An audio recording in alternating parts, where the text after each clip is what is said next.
Well, no one in Scotland can commission an idea. You know, if I went to BBC Scotland and I said, oh, I've got this great idea for a sitcom, I've got this brilliant idea for a drama, you know, no, there isn't one person in Scotland that can okay it unless it goes through London.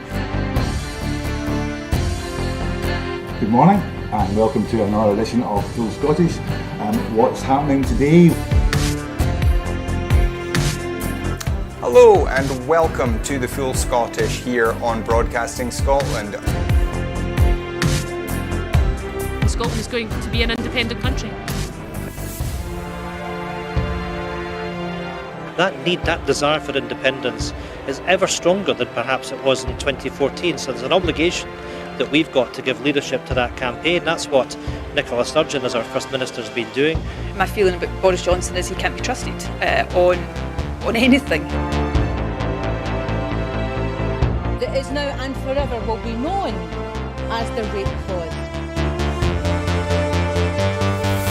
I'm old enough to remember going into Europe in '73, and I remember how much of a razor's edge that was a balanced stone. And I think we made it by 53%, if I remember correctly, for going in. And ever since that time, England particularly has been pretty much schizophrenic, down the middle about whether it felt British or whether it felt European. And that schism, that crack has remained throughout English society ever since. Scotland means business. Scotland's voice won't be stilled, it won't be silenced, it has to be heard.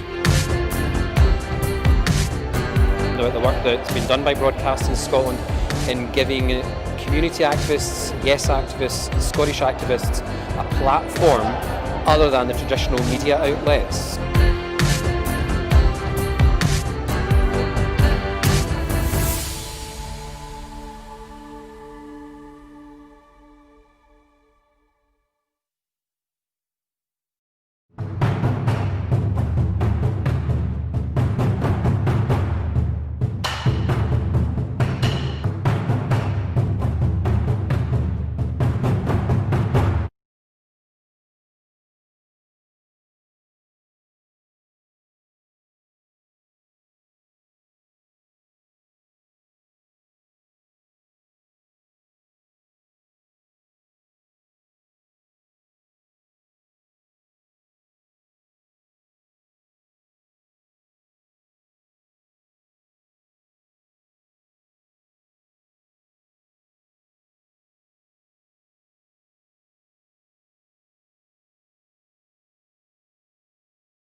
Well, it's lovely to be out on such a sunny evening in Edinburgh, but it's a shame that we have to be out tonight protesting against the two-child cap and the rape clause.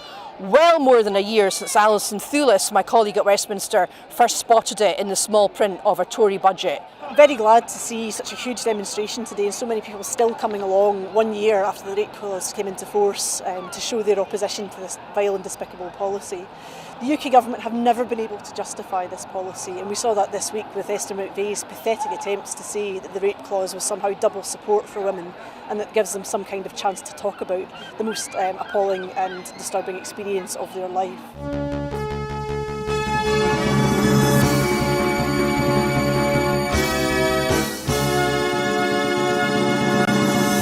As you can see behind me, we're at the very beginning of the All Under One Banner rally.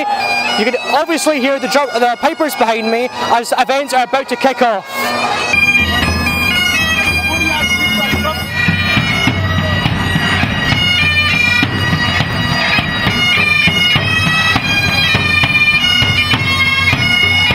It's time to aim high, look resolutely outwards, and never, ever accept second best. Above all, it's time to believe that we can. We can build that better country we know is possible.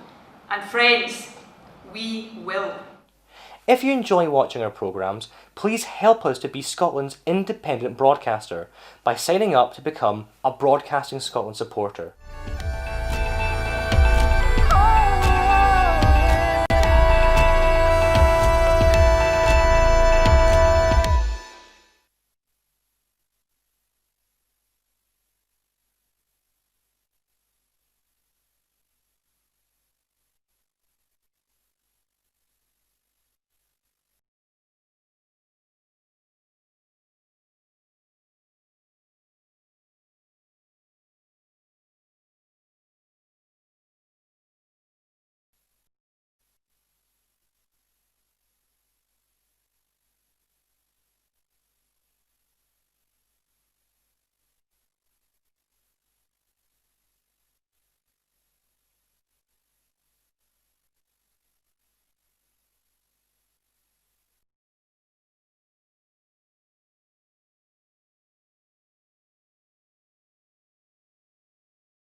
How do you mean no more commission? Well, no one in Scotland can commission an idea. You know, if I went to BBC Scotland and I said, oh, I've got this great idea for a sitcom, I've got this brilliant idea for a drama, you know, there isn't one person in Scotland that can okay it unless it goes through London. Good morning and welcome to another edition of Full Scottish. What's happening today? Hello and welcome to the Full Scottish here on Broadcasting Scotland. Scotland is going to be an independent country. That need, that desire for independence is ever stronger than perhaps it was in 2014. So there's an obligation that we've got to give leadership to that campaign. That's what Nicola Sturgeon, as our First Minister, has been doing. My feeling about Boris Johnson is he can't be trusted on anything. That is now and forever will be known as the rape clause. I'm old enough to remember going into Europe in 73, and I remember how much of a razor's edge that was a balanced stone. And I think we made it by 53%, if I remember correctly, for going in. And ever since that time, England particularly has been pretty much schizophrenic, down the middle about whether it felt British or whether it felt European. And that schism, that crack has remained throughout English society ever since. Scotland means business. Scotland's voice won't be stilled, it won't be silenced, it has to be heard. The work that's been done by Broadcasting Scotland in giving community activists, yes activists, Scottish activists a platform other than the traditional media outlets.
Good afternoon.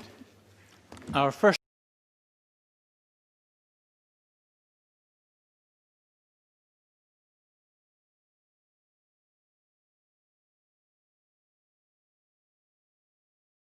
item of business today is a statement from the First Minister on COVID-19 next steps.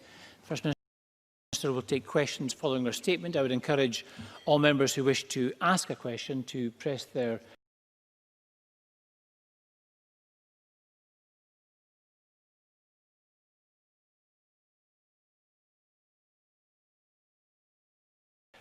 statement from the First Minister on COVID-19 next steps. The First Minister will take questions following her statement. I would encourage all members who wish to ask a question to press their request to speak buttons as soon as they wish. And I call on the First Minister, Nicola Sturgeon. Presiding Officer, thanks for the opportunity to report on the latest review of the coronavirus lockdown regulations.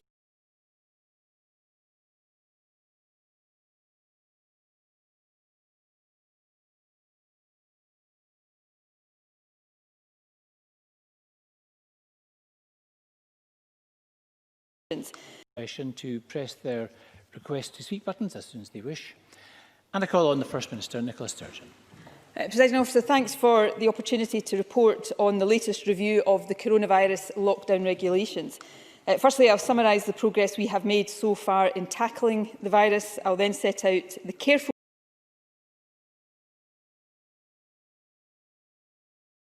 changes. Presiding Officer, thanks for the opportunity to report on the latest review of the coronavirus lockdown regulations. Firstly, I'll summarise the progress we have made so far in tackling the virus. I'll then set out the careful changes we intend to make to the rules and guidance over the next 3 weeks and when the various changes will take effect.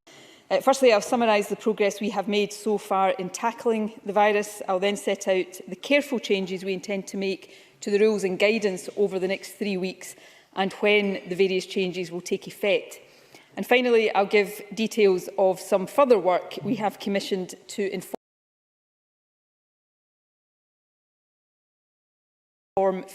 future changes we intend to make to the rules and guidance over the next 3 weeks and when the various changes will take effect.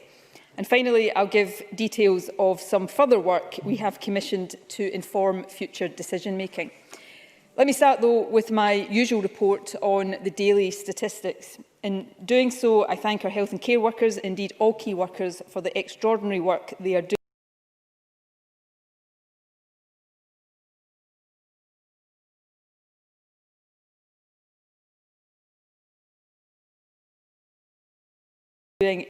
Inform future decision-making.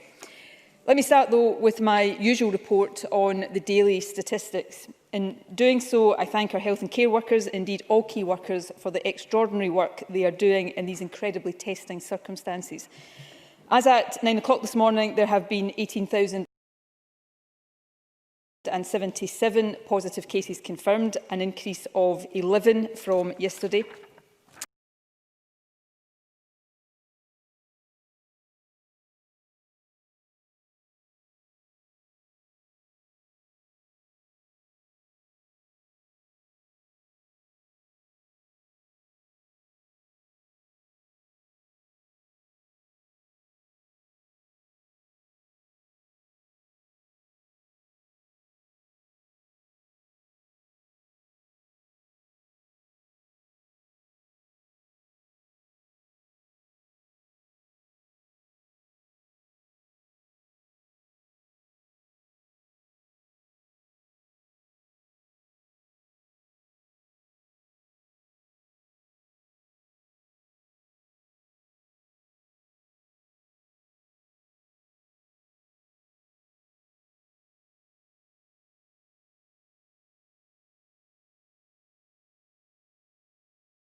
and cautious, but they are also significant.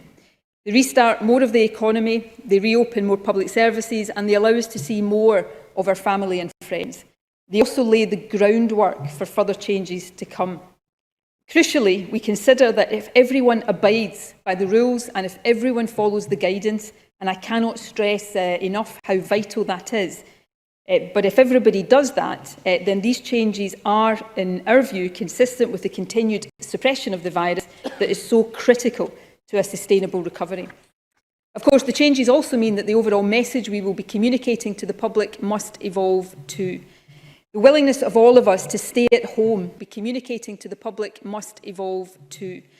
The willingness of all of us to stay at home has been fundamental to our progress so far, and I still encourage people to stay at home as much as possible. However, as we're now permitted to go out more, our overarching message must adapt. So in this next phase, instead of asking you to stay home, protect the NHS and save lives, we will be asking you to stay safe, protect others and save lives. This advice recognises that although the virus is being suppressed, it has not gone away. It is still highly infectious, it is still deadly to some, and it is dangerous to many. So we must continue to suppress it. Indeed, we must do everything we can to eliminate it as far as possible. And we all, each and every single one of us, have a part to play in that. By sticking to the rules in each phase, all of us can help to do so. We will keep ourselves safe, we will protect each other, which will also help protect the National Health Service, and we will save lives. And we will ensure that all of us together can move more quickly and more safely to the next phase. So please continue to stay 2 metres away from people in other households, with the exception of those who can form extended household groups. Only meet with other households outdoors.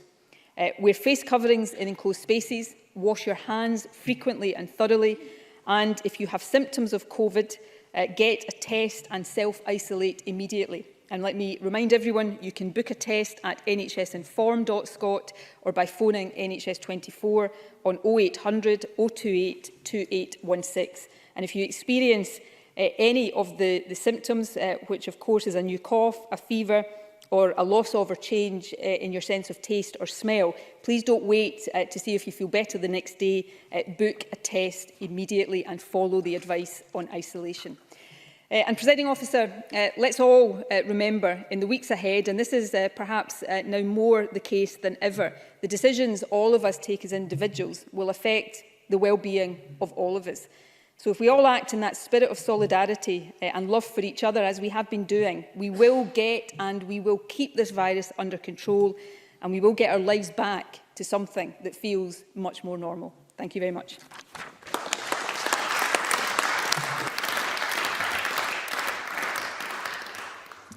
Thank you very much. The First Minister will now take questions. Jackson Carlo. Presiding Officer, I thank the First Minister for early sight of her statement. Presiding Officer, it's no exaggeration to say lives and livelihoods are on the line over the coming months. We are facing potentially the biggest economic downturn of our lives. We need government to respond in kind, with urgency and ambition, and I simply do not think this government is showing that ambition. Firstly, let's examine the dilemma facing working parents. Andrew McRae of the Federation of Small Businesses put the problem well this morning. If businesses are to return, if the economy is to return, then they need to have staff in place. He continued, that is why we are worried by the suggestion that some children will only return to school a couple of days a week, well into the autumn, making life incredibly difficult for working parents. His words, and he's right. How is a single working mother with 2 children at home 3 days a week supposed to get back to work? What measures are going to be in place for her? Doesn't she deserve more than what the First Minister called a contingency plan from the First Minister? First Minister. I think it's regrettable that Jackson Carlo is incapable of rising to the challenge of a national crisis. I've recognised all along how difficult this is for individuals and businesses across the country, but my first responsibility is to protect the health of people across the country and to do everything I can to save lives from a deadly virus. It's not that long ago that Jackson Carlo stood up in this Parliament and made the claim that this government hadn't and wasn't doing enough to protect health and save lives. Now he seems to think we should throw caution to the wind, forget that this virus is a threat and simply take action that would not be responsible. Presiding Officer, I will act responsibly, I will act carefully and I will act cautiously. On the issues of young people in schools, let me remind the Chamber that August the 11th, when all children in Scotland will be able to return to school, is actually several weeks earlier than that will happen in England, when children will not return to school until September on a blended basis. But our job is to make sure, firstly, that children can return to school safely. Let me quote the WHO Director of Europe just this morning, when he said that a warning shot has been fired. Schools reopening in a few countries have resulted in local flares in numbers of cases. We need to remain diligent and lift restrictions with care. That is what I am going to do. So we will continue to take action to suppress this virus. We will work to ensure that any contingency that is necessary for school education maximises the amount of time young people are in school. But we will also work to create the conditions which involve suppressing the virus to get children safely back to school full-time and on a normal basis. And in the meantime, we will do everything we can, including some of the changes I have announced today, to support parents with the childcare challenges that they face.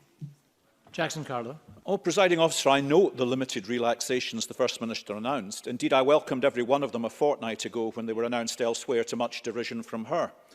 We need much more ambition from this government. Children need it so they can get back to school and continue their education. Working parents also need it so they have a chance of staying in work. And on the economic recovery, I'm afraid this government is simply not listening. We read that leading companies across Scotland are unable to get a call with either ministers or civil servants. We hear from senior business figures, some close to the SNP, who simply don't think this First Minister gets it, nor that there is a plan. Today, the head of the Scotch Whisky Association, Karen Betts, has urged the government to make an open call for all hands on deck. She wants this government to reach outside the First Minister's inner circle so fresh ideas can be brought in. Will the First Minister do so, and will she do it now? First Minister. Well, I won't do it right now because I'm standing up in the Scottish Parliament chamber answering questions. But, for example, this afternoon I'll be speaking to all of the key business organisations. I'll be speaking to the Scottish Retail Consortium. I'll continue to speak to interest organisations right across this country. But I will never take my eye off my fundamental responsibility, which is to keep this country safe and to avoid lives being lost. Jackson Carlaw said that he would have welcomed the lifting of these restrictions that I've announced today 2 weeks ago. That would have been utterly reckless and it would have put lives at risk. And that's why I think increasing numbers of people across Scotland are glad that Jackson Carlaw is not standing in this position. We have to act carefully and we have to put the health of the country absolutely at the centre of everything we do, because if we ease restrictions too quickly, then this virus will run out of control again and we will be right back to square one, imposing a lockdown and requiring businesses to close. That would be wrong and it would be irresponsible. And you know what, Presiding Officer? If we did that, the first person that would be standing up in this chamber saying we'd gone too quickly and not discharged our responsibility would be Jackson Carlaw, because he blows with the wind, or rather he blows in whatever direction his colleagues in Westminster tell him to. Jackson Carlaw. Well, I'm glad to hear that the First Minister is finally engaging. I hope she's just not talking to all these organisations, but finally listening to them as well.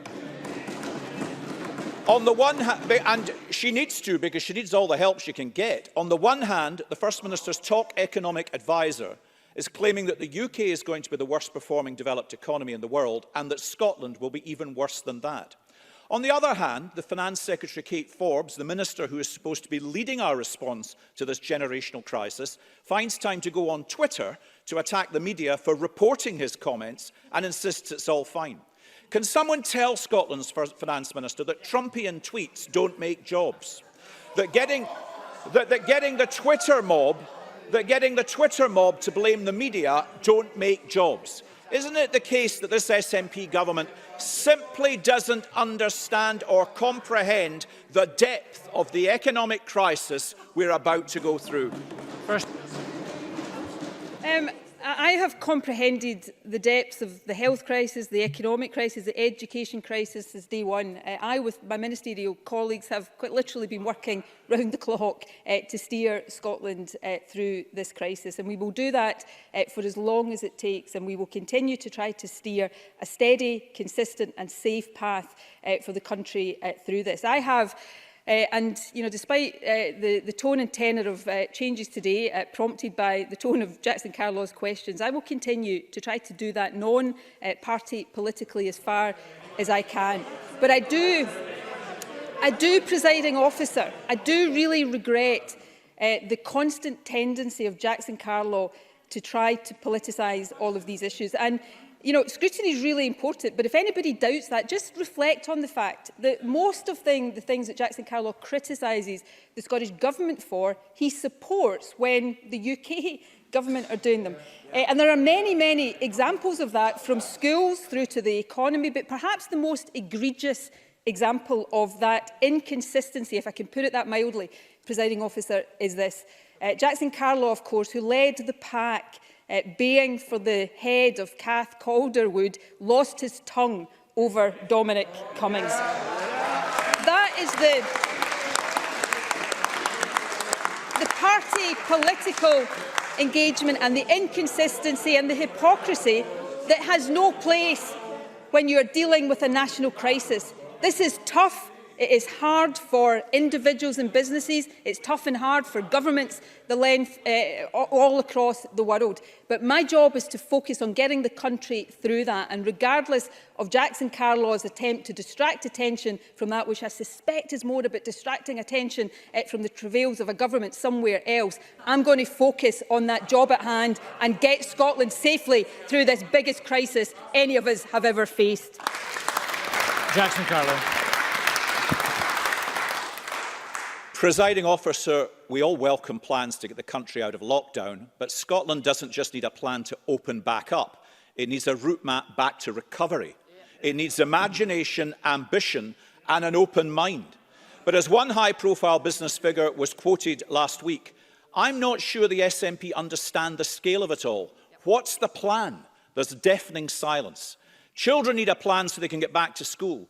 Parents need a plan so they can get back to work. Scotland needs a plan so we can avoid a depression as great as any of us have ever seen. And I hope the First Minister will deliver it. But a front-bench team that deals in angry tweets rather than common-sense solutions doesn't augur well. First Minister, isn't it time for Scotland to get back to work and for ministers to engage with everyone else to achieve it? First Minister.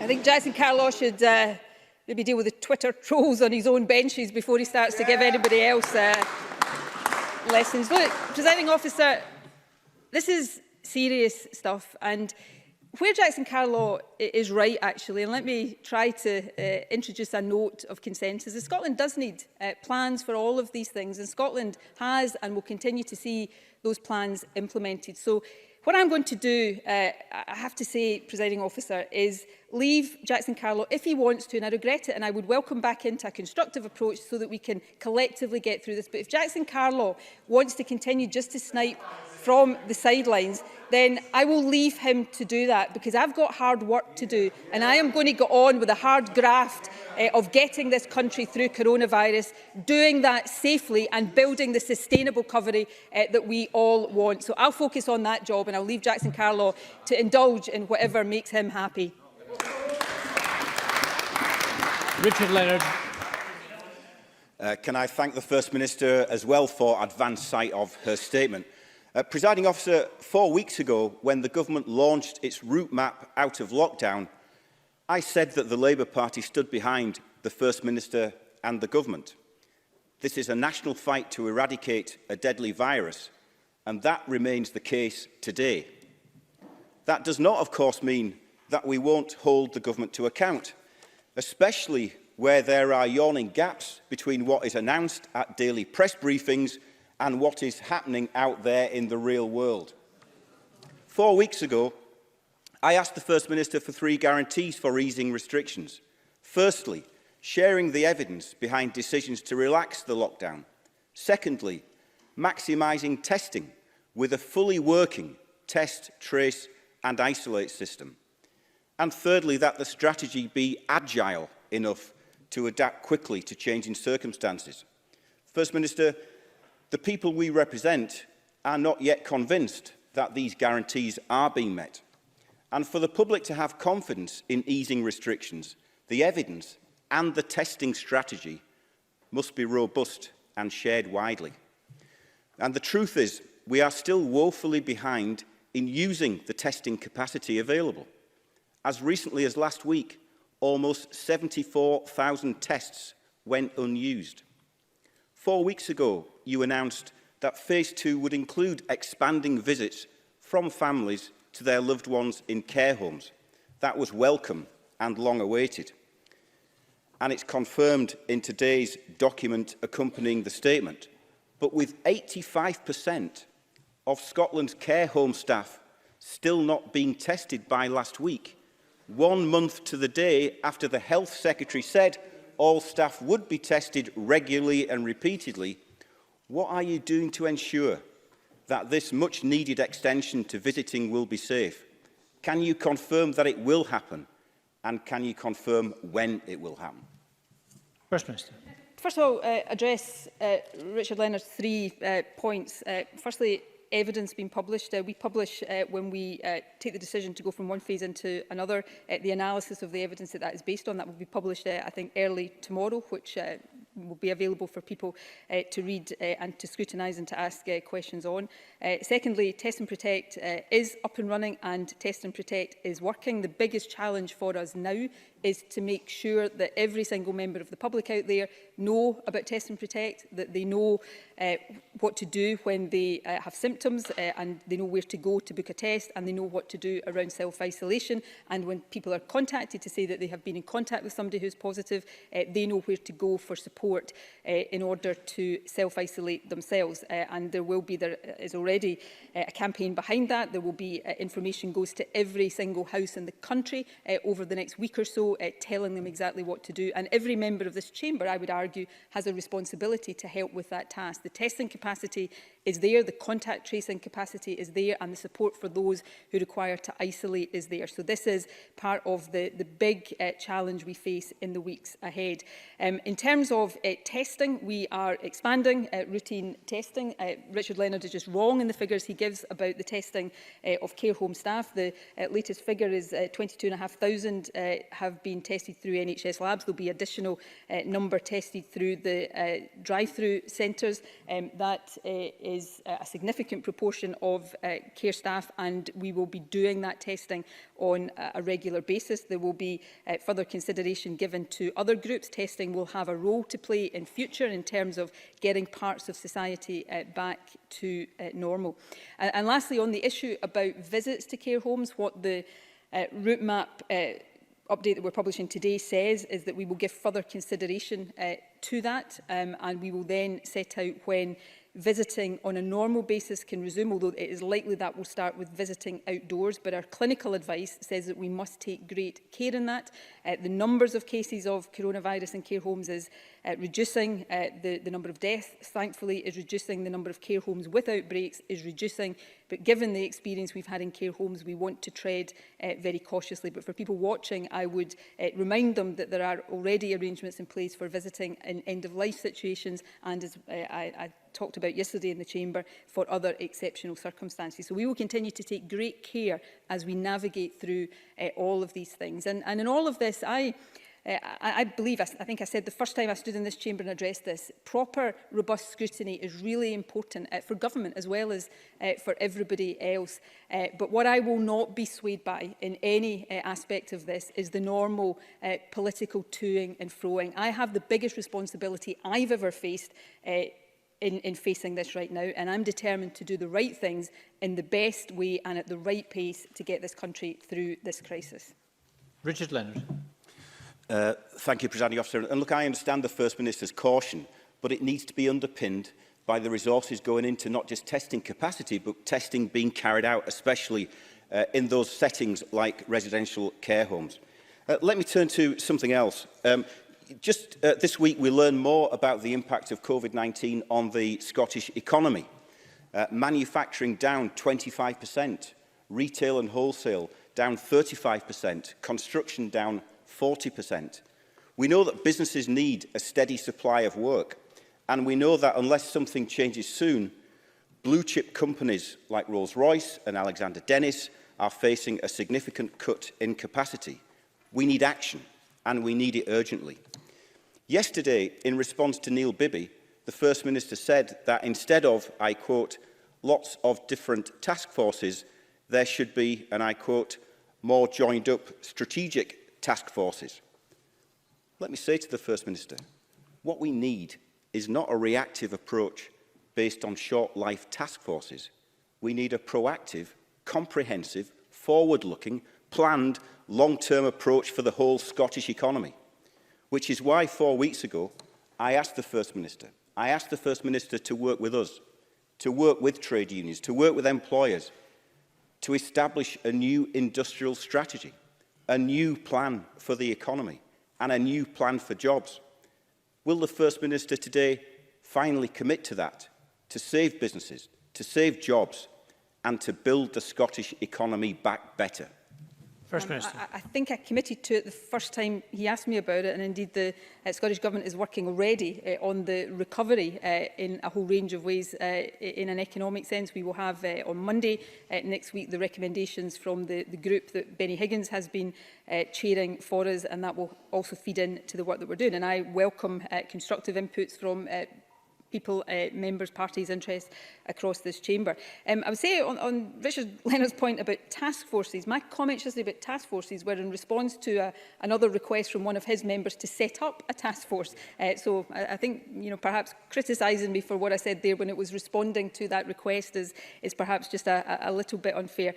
So if you take, I'm not going to go into detail about particular discussions or support for individual companies, but you take a company like Rolls-Royce, a big challenge for us to try to work with Rolls-Royce to get to a repurposing of what they do. But Rolls-Royce is part of the challenge they are facing right now is part of a global challenge. Alexander Dennis, companies like that in the bus industry, we have an opportunity now in terms of aligning our recovery from this crisis with our climate change ambitions. So for companies like that, potentially massive opportunities. So these are things that are already underway in the Scottish Government, and I welcome ideas, suggestions, whenever they come from people across the chamber. Richard Leonard. Thanks, Presiding Officer. Let me turn finally to the subject which has preoccupied lots of people this week. Parents across Scotland have shared their anger over the last few days over a lack of leadership in setting out a plan for getting pupils back to school full-time. This should be the goal of all of us. And just yesterday, the First Minister described the blended learning models that councils are working towards as a contingency plan. But it must be the ambition to go beyond this contingency plan to return children to school for their whole class time in a safe way. First Minister, to respond to the calls from this Parliament, but more importantly, the legitimate concerns of parents, pupils and of school staff, including teachers, that will require the agility that I called for 4 weeks ago. So let me ask again today what I asked you yesterday. Will you produce a route map with a clear timetable on, which will explain how you will get pupils back into classrooms 5 days a week, and how you will provide the resources needed to make sure that this can happen as quickly and as safely as possible? First Minister. Yes, but I hate to kind of point out the basics to Richard Leonard. You have to do the work in order to produce that. That is what is happening right now. We produced on the day we published the route map, the report of the Education Recovery Group, which, remember, was a plan agreed not just with government, but with local government, teacher unions, parent organisations as well. That plan that was published then is being operationalised by the work councils are doing. We're applying scrutiny to that, and as I said yesterday, we are also working on what are the conditions and what are the protections required to get children back, not just on a full-time basis, but into schools as normal, so that they're not just getting full-time education, but they're able to interact with each other as young people want to do. Now, that requires continued suppression of the virus. And therefore, we have to take the actions that we're taking right now. We have to go with the considered plan so that we drive the levels of the virus down, and then we can consider different ways of getting schools back. Unfortunately, there are no magic wands when it comes to this virus. There is just a lot of really hard work and really detailed work to get us to where we all want to be. And that is what the government is doing. And I'd say this to Richard Leonard, and it's possibly more accurately directed at the other side of the chamber, but if we act in a way that is reckless when it comes to getting kids back to school, if we do not, Richard Leonard is saying we want to know what the plan is, you require... We need to have contingency in case the virus runs out of control again, and we need to have a plan for if we get the virus suppressed. That's what we are dealing with. So we'll continue to do that hard work. But the point I'm going to make is this. If we in, say, October or November end up with an outbreak of this virus in schools, Jackson Carlaw, Richard Leonard will be the first to be standing up here, as they have been with care homes, and asking why we didn't take greater care. I will not compromise the safety of children. We will act in a way that keeps them safe and gets them back to school as quickly as possible. Alison Johnson. Thank you. The Scottish Greens stand in solidarity with asylum seekers. We will support them in their efforts to make a better life for themselves, and we utterly condemn the racist thugs whose behaviour in Glasgow's George Square in recent days has appalled people across Scotland.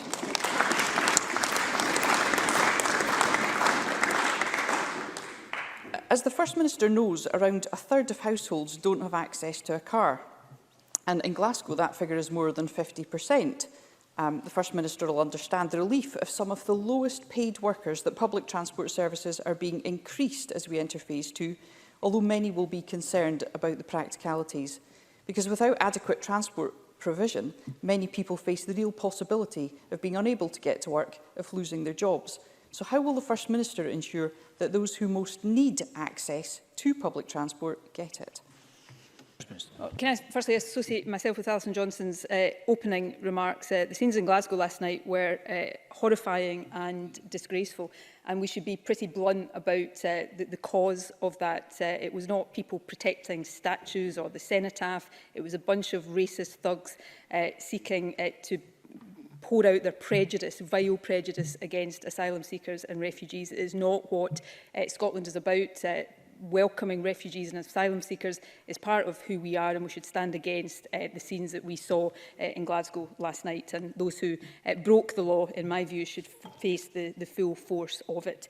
In terms of public transport, these questions are important. Transport Scotland is working with transport operators to make sure that they maximise the capacity that they have, but in a way that is safe, with physical distancing and hygiene in place. And part of this is about making sure that employers do help with staggered working start times, for example, but that we are also encouraging and investing, and Michael Matheson has already made announcements in this regard in recent weeks, into active travel as well, so that we are enabling more people to walk and to cycle to work rather than rely on cars or public transport. And I do think in terms of public confidence, the wearing of face coverings will help to build that confidence that using public transport is something that is safe to do, notwithstanding the continued risks that the virus poses to all of us.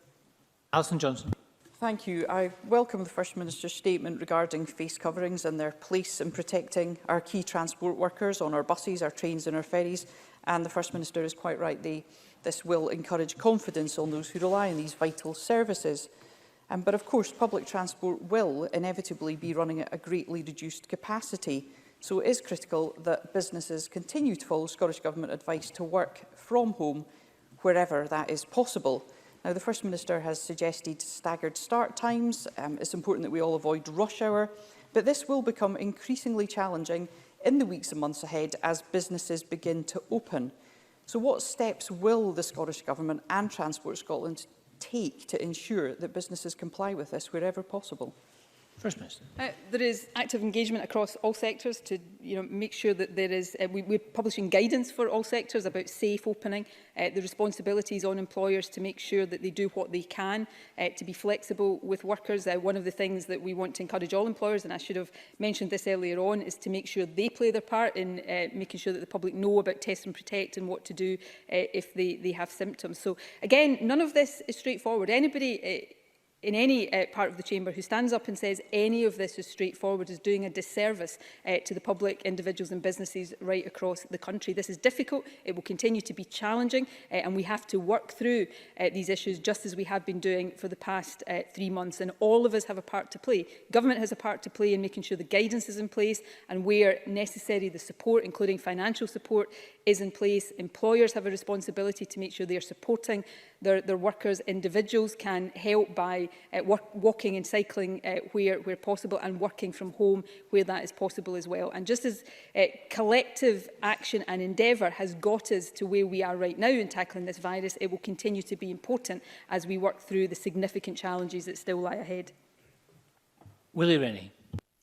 I want to thank the First Minister for her statement and the advance notice of it, and reiterate my intention to continue to provide constructive support to make this work. The First Minister has announced the return to work for thousands of parents, but without explaining adequately who will look after their children. There is no school yet.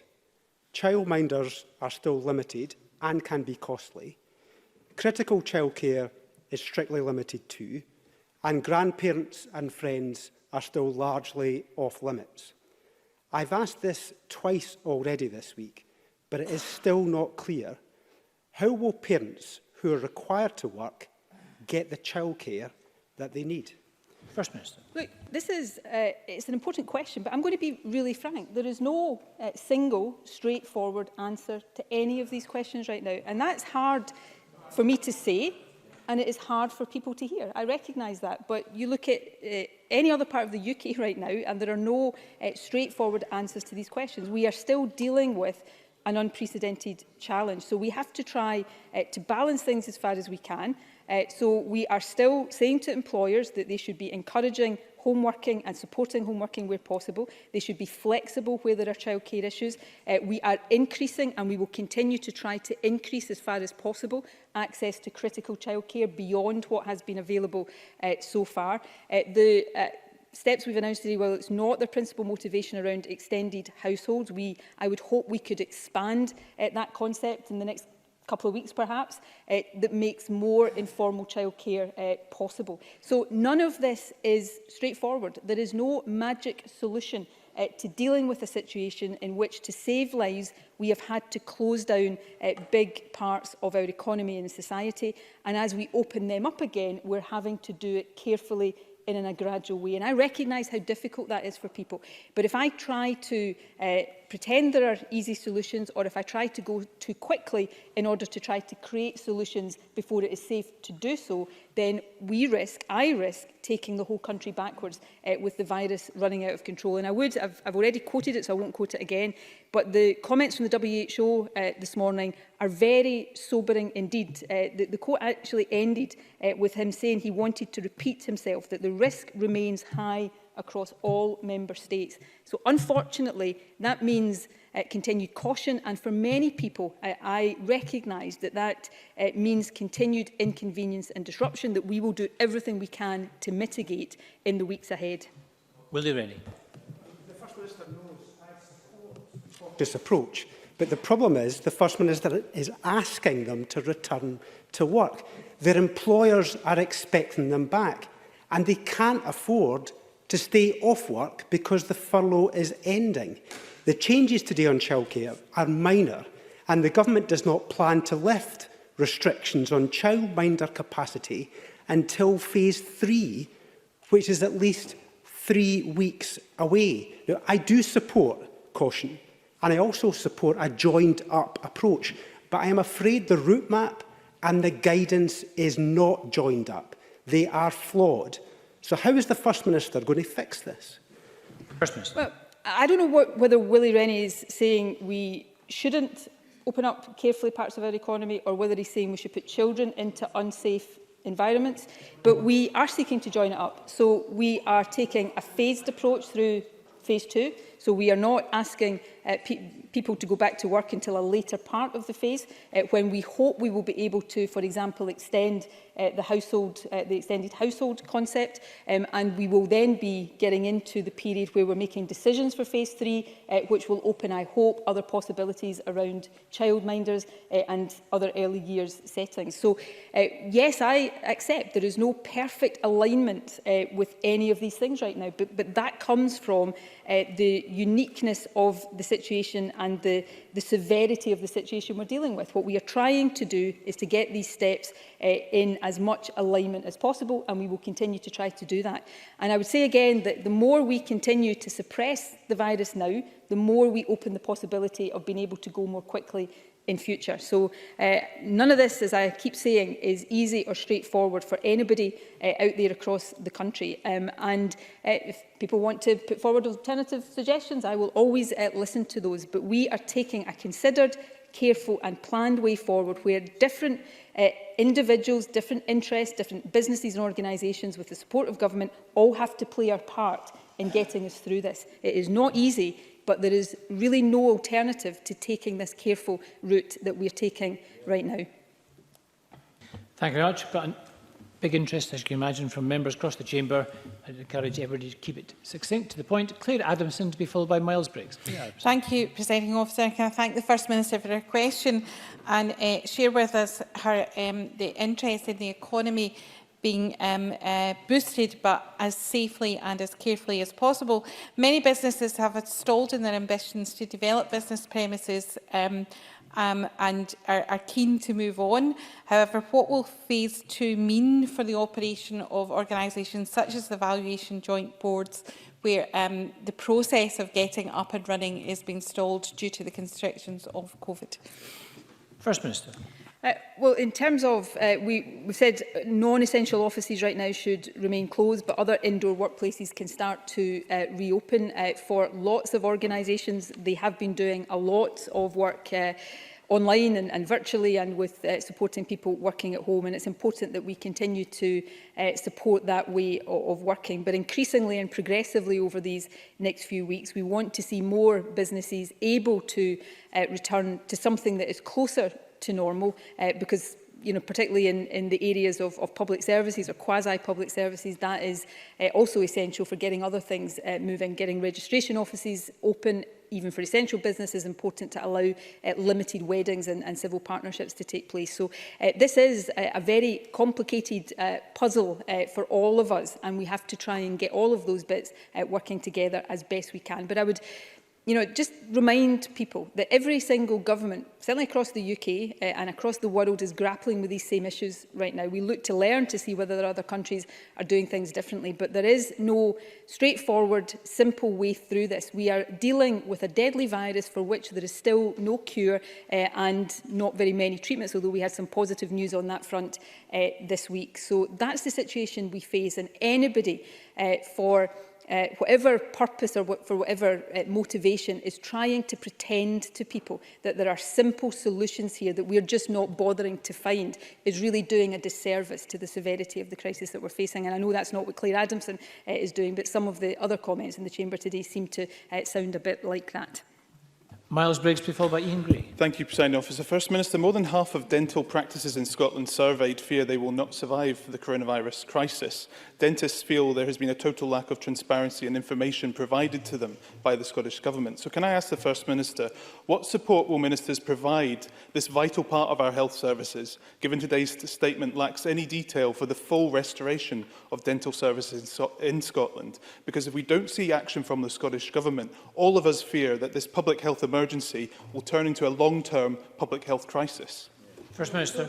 I don't think that is a fair characterisation. The Chief Dental Officer has been working very closely with the dental profession, and actually the plan that the Chief Dental Officer put together was subsequently shared by the WHO amongst many different countries, because it was seen as a very high quality piece of work. Dentists, for obvious reasons, have been considered to be high risk of transmission in the last few weeks, but we are now able to move forward, thanks in large part to the work the Chief Dental Officer and the profession have been doing, reopening on Monday initially for urgent care, but hopefully quickly after that to get back to normal. And I know there will be many people perhaps not relishing a visit to the dentist, but will have plans to catch up on treatment that they missed. So the dentists will work hard to do that, and they will have the support, as they always do, from the Scottish Government to the extent that they need it in the weeks ahead.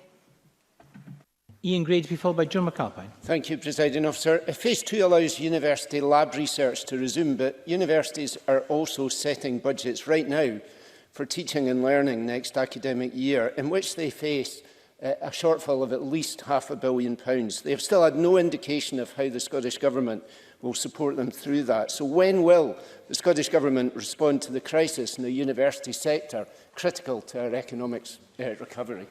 First Minister. Well, I'm sorry, that's just plainly and factually wrong. Not only have we worked with universities and will continue to work, we have already given universities an additional £75 million around research.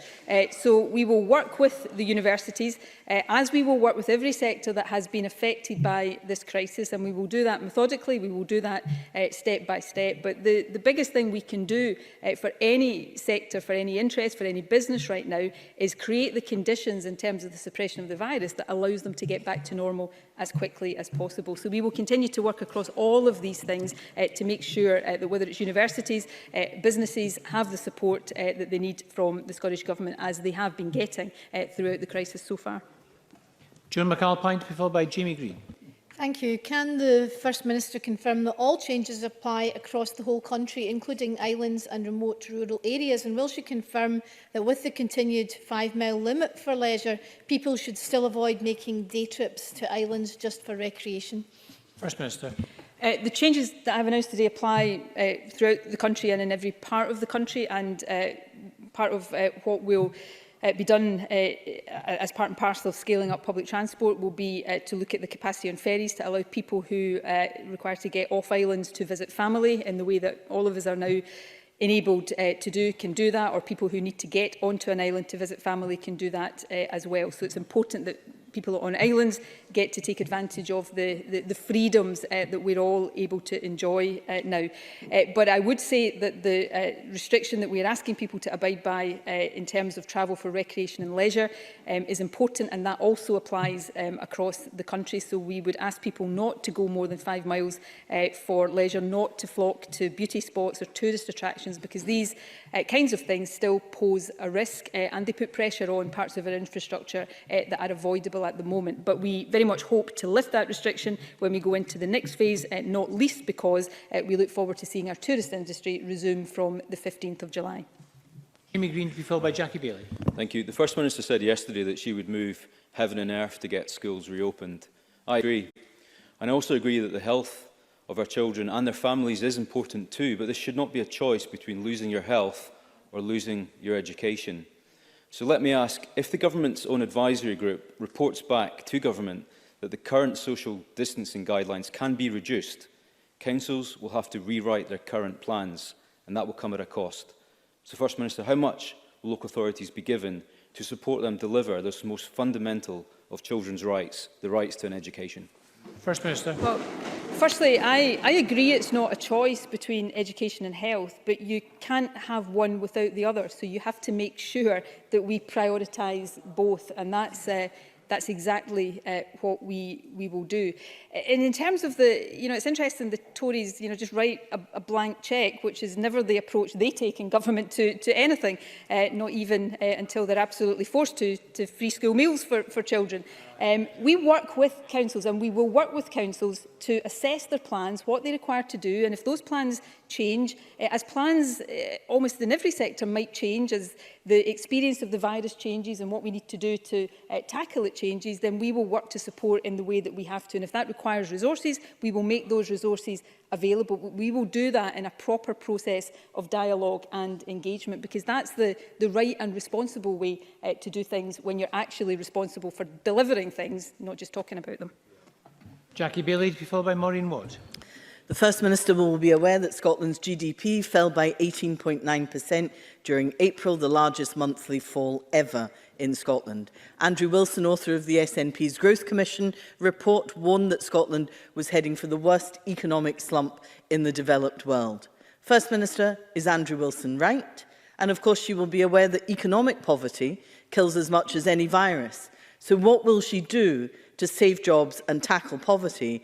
And will she now publish a child poverty strategy instead of delaying it indefinitely at this critical time? First Minister.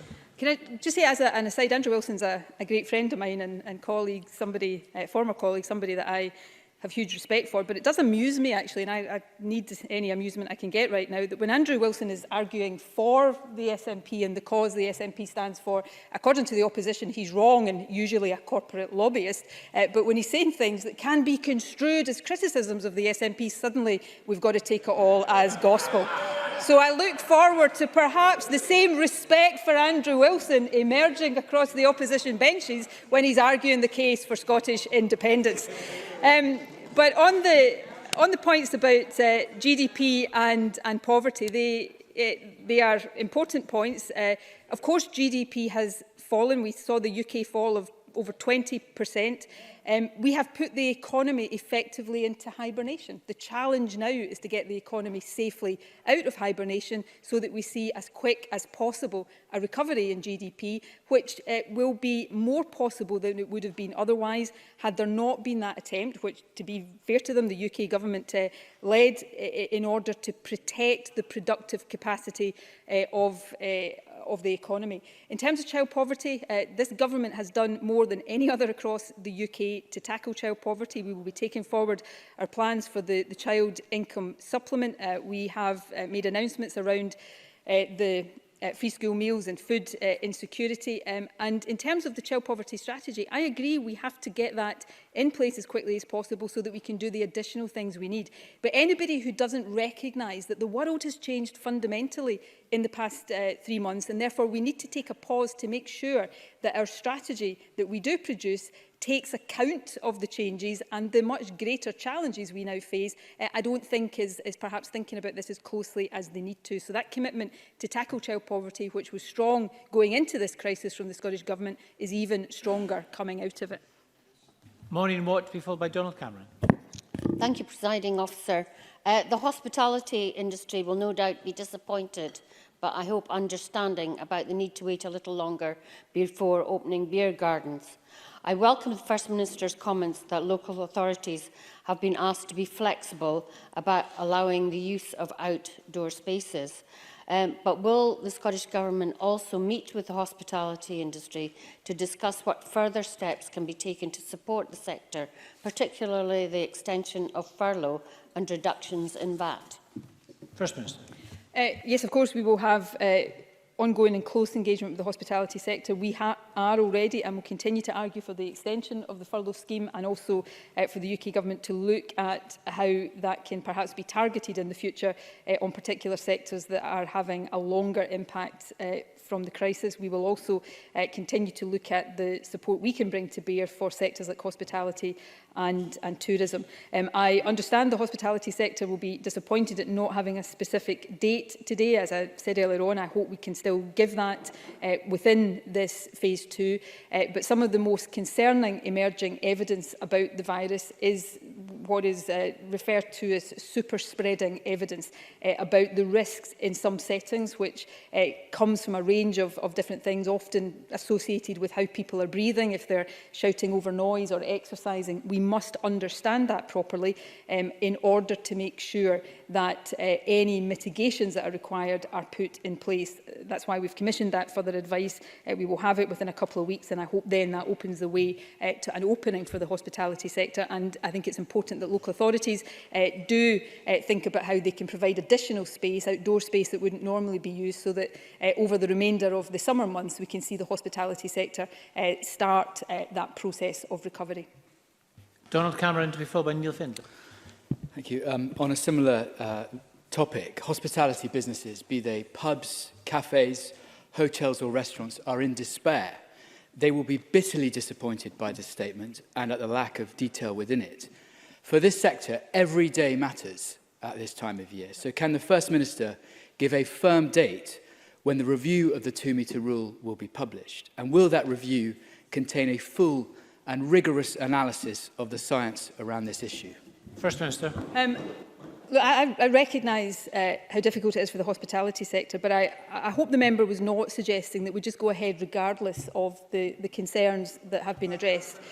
And interestingly, there is no firm date for the opening of the hospitality sector anywhere else in the UK either right now, which would suggest that all governments, not just this government, are proceeding here very cautiously. I did give a date for the reporting back on the advice. I said that would be around the 2nd. I hope it will be on the 2nd of July, when I hope then, although I can't preempt what's in that advice, that we will be able to give the go-ahead to outdoor reopening within this phase. But if the advice says that there are further mitigations that have to be put in place to protect people from this virus, then I really hope Donald Cameron is not suggesting that we should somehow ignore that.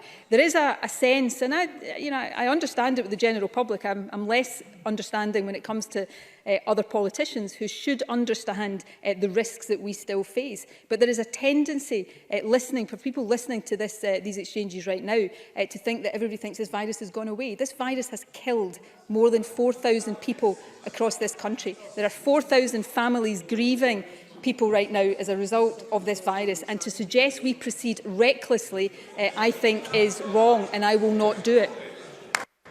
Neil Findlay, to be followed by Kenneth Gibson. Neil Findlay. First Minister, you said that you are continuing with getting Scotland through this crisis safely. Can I ask you to reflect on that rhetoric? We have one of the worst death rates in the world, making claims that are contradicted by the reality faced by 4,000 families across Scotland who have lost loved ones, in my opinion, is totally inappropriate. Councils will be key to getting us through this, and they need money now. The Lothian councils need 100 million to fill the budget black hole and get education going again. When will they receive that money? First Minister. In relation to Neil Findlay's first point, I am the last person that anybody will ever hear in any way downplaying the human cost of this virus. Nobody has suffered more than the families who have lost loved ones. But the experience I've had over the past 3 months of standing up every day, having to report on the numbers of people dying, will be something that literally lives with me forever. So I will never, ever, in any way, shape or form, diminish the impact of that. And it's actually that experience that makes me so determined to do everything I can to reduce the numbers of people who die from here on from this virus. And there are plenty of people, I think Neil Findlay quite legitimately, and there's nothing untoward about this, is one of the people who says we should have done more earlier. I don't agree with that, because I think we acted in the way that we believed appropriate at the time. But anybody who believes that should now understand the need to behave in an appropriate, careful and cautious way right now, because I do want and see it as my key responsibility to get this country as safely as I can through this virus, and I will not be swayed from that by party political issues. On the issue of council funding, between councils over the course of this crisis have had around £300 million in new money. They've also had, I think, up to £200 million of flexibility with money for early learning expansion that they had already been allocated, that because of the delay in that caused by coronavirus, they've been able to allocate to other places. So £500 million or thereabouts in additional funding. I don't underestimate the pressure that councils are under. We will continue to work with them to assess what additional resources they need. But to say that councils have not been given additional resources during this crisis would just factually be inaccurate. Kenneth Gibson, to be followed by Alice Cole-Hamilton. Thank you, Presiding Officer. The famous Seawell Hydro Hotel, opened in 1880, faces unprecedented difficulties due to the pandemic, and yesterday began a redundancy consultation with its 200 employees, with between a quarter and a half potentially losing their jobs. This is due to the fall in tourism and income from functions such as wedding receptions. Redundancy will have a devastating impact on both employees and the local economy. The Pivotal Enterprise Resilience Fund and rates relief have helped greatly, but what else can Scottish ministers do now to assist Seamell Hydro during phase 2? And what hope can the First Minister give to the hospitality sector, given the restrictions necessitated by social distancing for the foreseeable future? First Minister.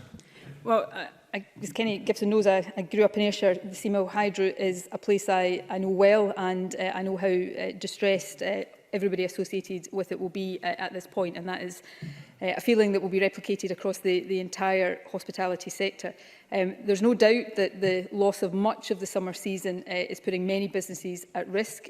Tourism is an important part of our economy, and we are absolutely committed to supporting a safe and strong recovery for it. We've already provided a support package of £2.3 billion as lifeline funding to businesses throughout this period, and that included specific support for both hospitality and tourism, and we will continue to look at how we provide financial support to the sector. We have also, and this was something called for and welcomed by the sector, provided an indicative opening date of 15th of July, and we will publish sectoral guidance later today, actually, on what businesses should do to prepare to reopen safely, and of course we'll continue to engage with the sector over the coming days and weeks. In relation to Seamell Hydro, any decision to consider job cuts is a dreadful one to take, and I know how difficult that will be, but we will continue to extend as much support as we possibly can to staff there or any other tourist business at this time, but we will fundamentally continue to work to get the sector opened as quickly and as safely as possible. Alex Cole-Hamilton, to be followed by Stuart McMillan.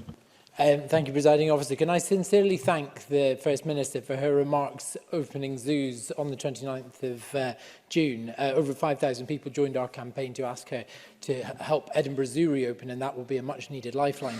Can I ask about shielding? There is good news for people who are shielding in today's announcements. It seems very much like they are moving into phase 1 as we move into phase 2. Can people who are in shielding expect to follow the phases, albeit one removed, in future announcements?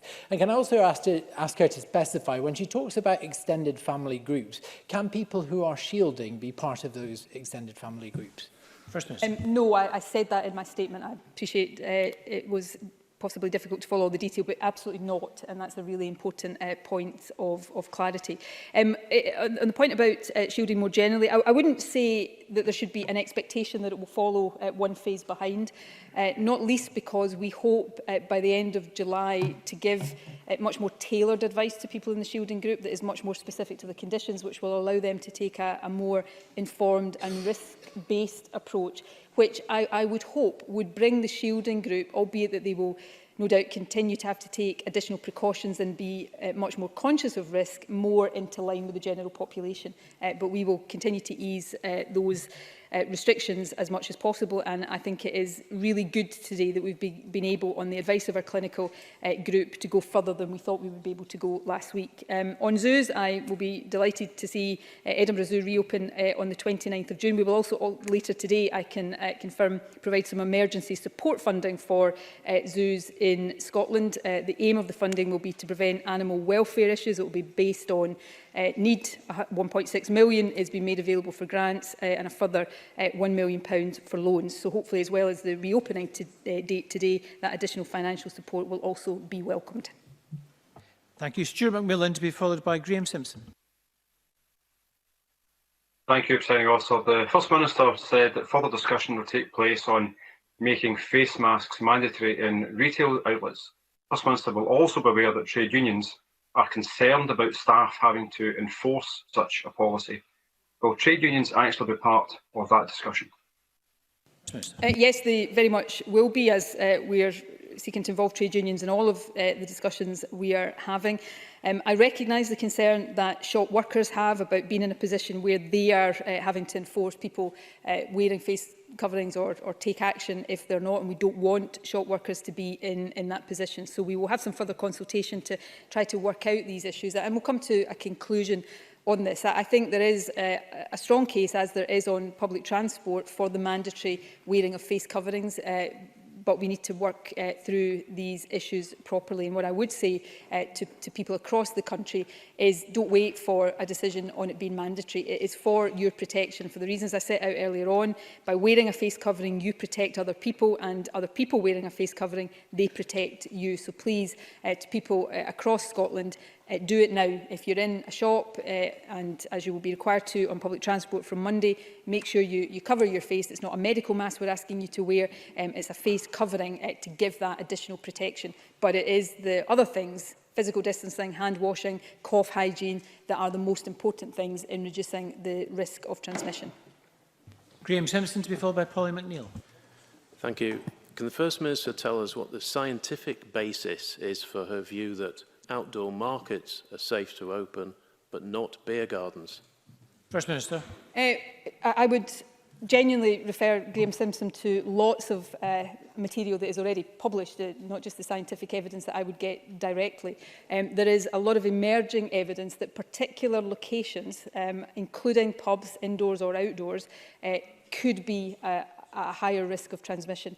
Now, gyms, places where there is congregational or communal singing fall into the same category. And in short, and I'm not expressing this in the way an expert would do, it's where your pattern of breathing might be changed. So if you're shouting to be heard over music, or if you are singing, then you're more likely to inhale and have the virus transmitted. So that is very strong emerging evidence. It is not necessarily the safe in places like markets where people are wandering around, but even outside with a pub, if there is music playing or if there are lots of people, particularly with alcohol involved, if there is that kind of raising of voices, that in summary is what the risk says. I'm not qualified to say what the validity of that is or what the correct mitigations are. But when that risk is there, and when scientists across the world are talking about it, people are used now to hearing about the R number. I would encourage people to go and read up on the K number, which is about super spreading and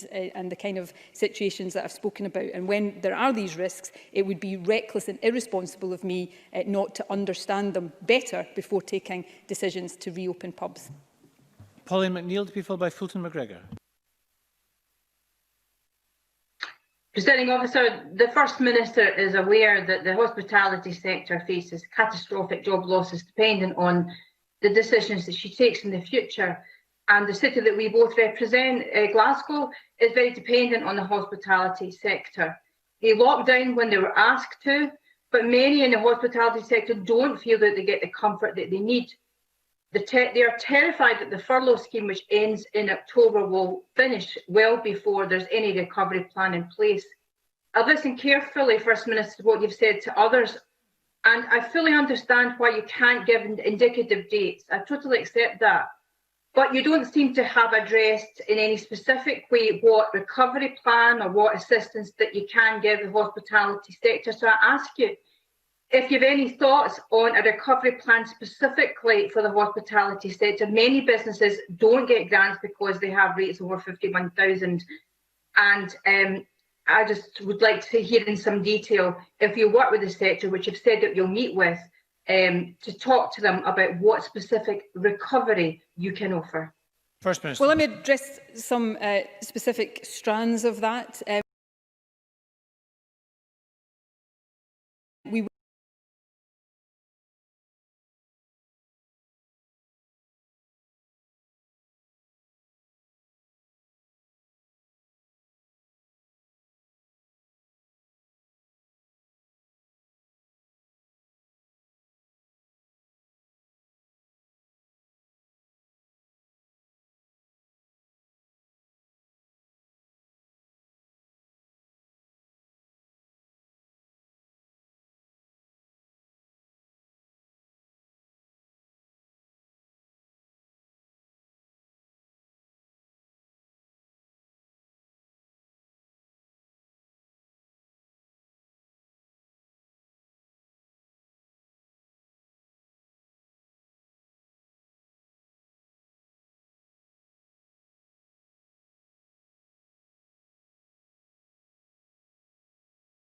go and read up on the K number, which is about super spreading and the kind of situations that I've spoken about. And when there are these risks, it would be reckless and irresponsible of me not to understand them better before taking decisions to reopen pubs. Pauline McNeill to be followed by Fulton McGregor. Presiding Officer, the First Minister is aware that the hospitality sector faces catastrophic job losses dependent on the decisions that she takes in the future. And the city that we both represent, Glasgow, is very dependent on the hospitality sector. They locked down when they were asked to, but many in the hospitality sector don't feel that they get the comfort that they need. They are terrified that the furlough scheme, which ends in October, will finish well before there's any recovery plan in place.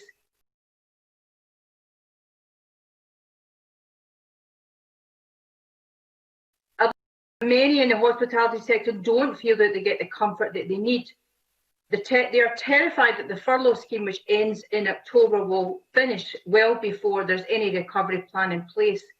I've listened carefully, First Minister, to what you've said to others, and I fully understand why you can't give indicative dates. I totally accept that. But you don't seem to have addressed in any specific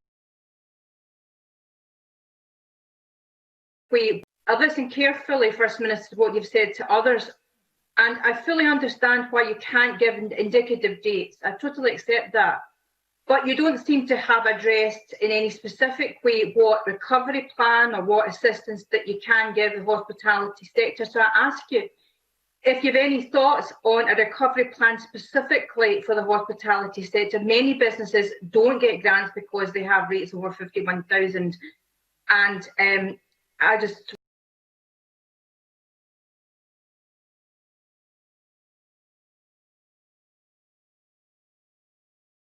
would like to don't get grants because they have rates over 51,000, and I just would like to hear in some detail, if you work with the sector, which you've said that you'll meet with, to talk to them about what specific recovery you can offer. First Minister. Well, let me address some specific strands of that. We will produce guidance for the hospitality sector about safe reopening, but we need to understand some of the risks I've just been talking about so that we know that we're advising them to do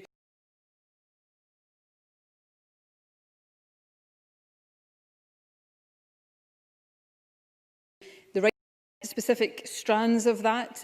We will produce guidance for the hospitality sector about safe reopening, but we need to understand some of the risks I've just been talking about so that we know that we're advising them to do the right things and all of the things they need to do. That's why we have commissioned the additional work that I've spoken about. But the hospitality sector, like any other sector, needs to have clear guidance about the steps that they will be required to take.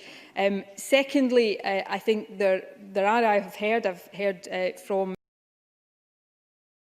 Glasgow City Council, for example, some suggestions about how we could provide some support to the sector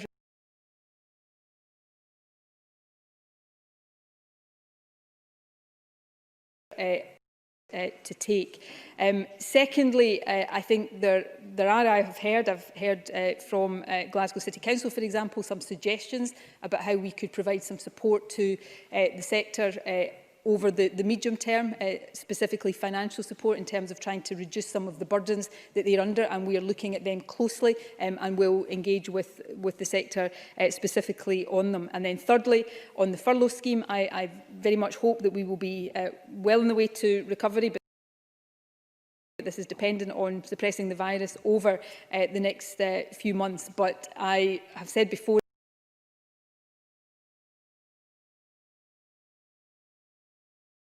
and I will say them. And then thirdly, on the furlough scheme, I very much hope that we will be well on the way to recovery, but this is dependent on suppressing the virus over the next few months. But I have said before, and I will say again, that I think it is essential that there is an extension of the furlough scheme so that there isn't that cliff edge for companies, particularly those in sectors that we know will have a longer lasting impact, and we will continue to make that case very strongly to the Treasury.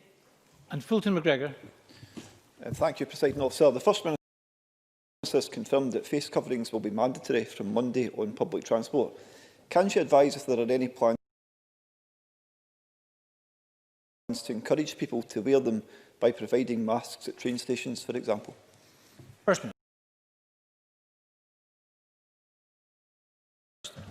Sir, the First Minister has confirmed that face coverings will be mandatory from Monday on public transport. Can she advise if there are any plans to encourage people to wear them by providing masks at train stations, for example? First Minister. We obviously want to encourage everybody to think about how they will equip. And Fulton McGregor. Thank you, Presiding Officer. The First Minister has confirmed that face coverings will be mandatory.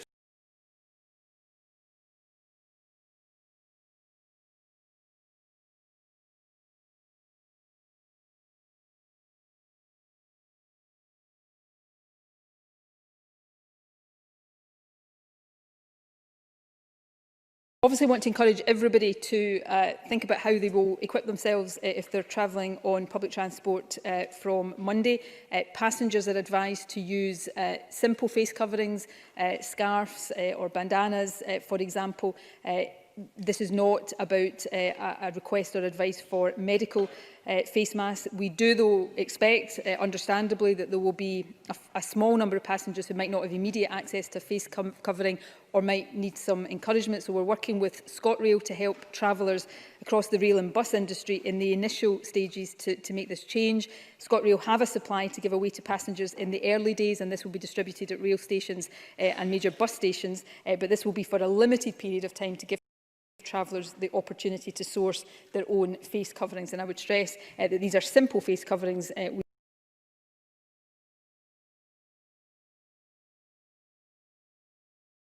We are advising early days, and this will be distributed at rail stations and major bus stations. But this will be for a limited period of time to give travellers the opportunity to source their own face coverings. And I would stress that these are simple face coverings. We are advising people don't have to go and buy medical masks. In fact, we are expressly saying that that is not required.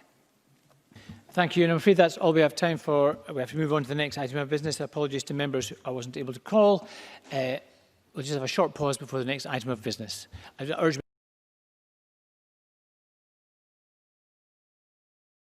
members to be expressly saying that that is not required. Thank you. And I'm afraid that's all we have time for. We have to move on to the next item of business. Apologies to members I wasn't able to call. We'll just have a short pause before the next item of business. I urge members to be safe as they're leaving the chamber. Observe social distancing rules.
Can I call everyone back together for commencement of business, please?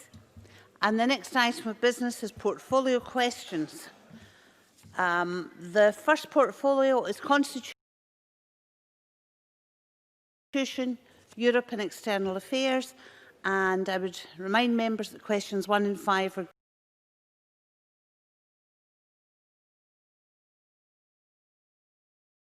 grouped together. Business is portfolio questions. The first portfolio is Constitution, Europe and External Affairs, and I would remind members that questions 1 and 5 are grouped together. If a member wishes to request a supplementary question, please press the Request to Speak button if they are in the chamber, or if participating remotely, indicate in the chat function by entering the letter R during the relevant question. Some quite detailed questions today, so could we bear in mind to try to be succinct. We go to question number 1, Annabelle Ewing. If participating remotely, indicate in the chat function by entering the letter R during the relevant question. Some quite detailed questions today, so could we bear in mind to try to be succinct. We go to question number 1, Annabelle Ewing. Thank you, Presiding Officer. To ask the Scottish Government whether it will provide an update on its analysis of the Brexit negotiations. Michael Russell. Thank you, Presiding Officer. As the member is aware, I appeared before the Culture and Europe Committee this morning, which he was present, and depressed members there with it, so I don't want to depress her yet again with the same answer, but simply to say that the fourth round of negotiations ended with no discernible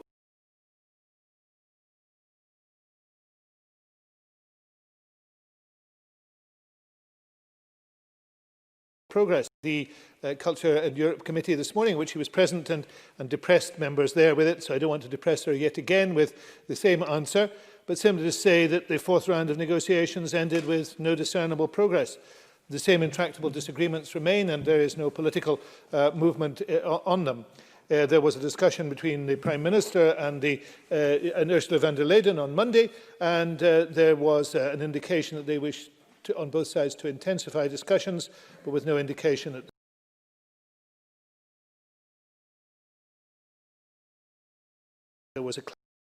there was a discussion between the Prime Minister and Ursula von der Leyen on Monday, and there was an indication that they wished on both sides to intensify discussions, but with no indication that there was a clarity about how a decision should be reached. Meanwhile, there is a decision by the UK Government to not seek an extension of the transition period, which will be deeply damaging to Scotland. Annabelle Ewing. I thank the Cabinet Secretary for his answer, and indeed the news remains as depressing as it was this morning. And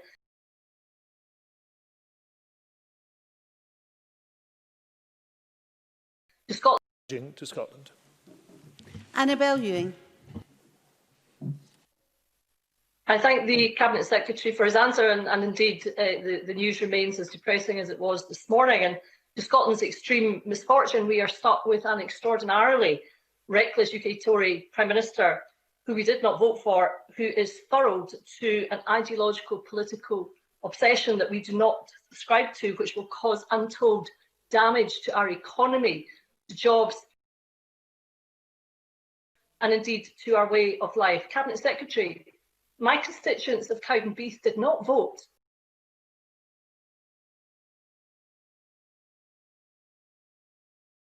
to become that we do not subscribe to, which will cause untold damage to our economy, to jobs, and indeed to our way of life. Cabinet Secretary, my constituents of Cowdenbeath did not vote to become poorer.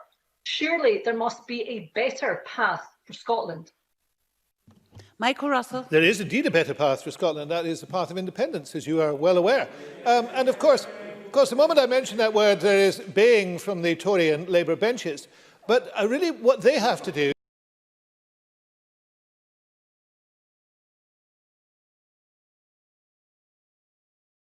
Michael Russell. There is indeed a better path for Scotland. That is the path of independence, as you are well aware.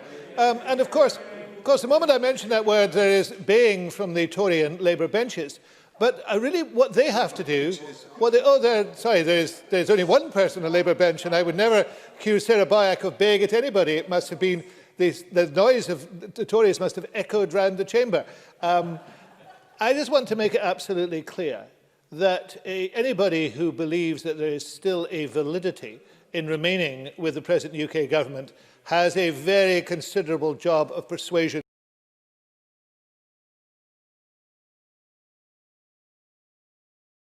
to do it.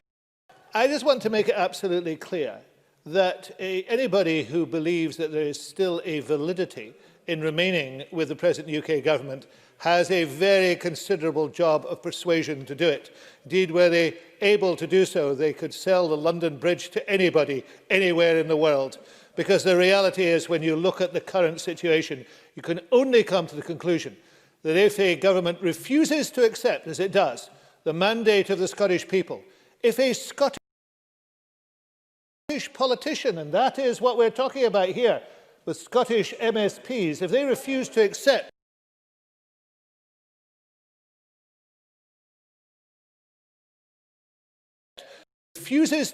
as it does, the mandate of the Scottish people, if a Scottish politician, and that is what we're talking about here, with Scottish MSPs, if they refuse to accept the mandate of the Scottish people, what are they doing here? Question number 5, Beatrice Wishart. To ask the Scottish Government whether it will provide an update on Brexit negotiations.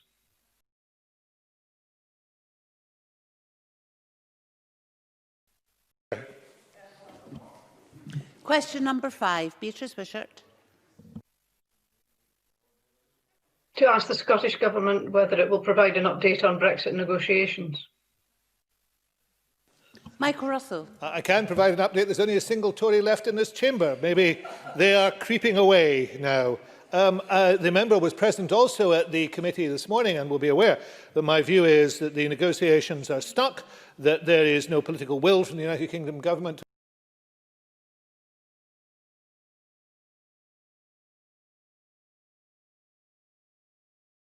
deliver anything. They are creeping away now. The member was present also at the committee this morning and will be aware that my view is that the negotiations are stuck, that there is no political will from the United Kingdom government to deliver anything but a no deal or a low deal, and in these circumstances there will be severe lasting damage to Scotland were we to allow it to happen. Beatrice Wishart. I thank the Cabinet Secretary for his answer. When a no deal became a possibility last year, businesses were asked to prepare. They were told to do what they could to mitigate the impacts in case it became a reality. So should businesses be making no deal preparations now? And if so, are they going to be supported by the Scottish Government to do so?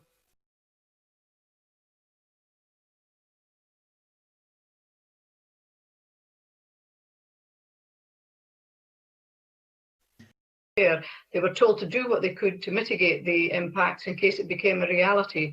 So should businesses be making no deal preparations now? And if so, are they going to be supported by the Scottish Government to do so? Michael Russell. Presiding Officer, Beatrice Wishart raises a very important point. I've indicated in this chamber, I think 2 weeks ago in a statement, that the Scottish Government is reluctantly, but necessarily having to restart its no-deal preparations. It is doing so at the same time that we are faced with the COVID crisis. The worst crisis any of us can have lived through. According, I think, to a front page on the Financial Times,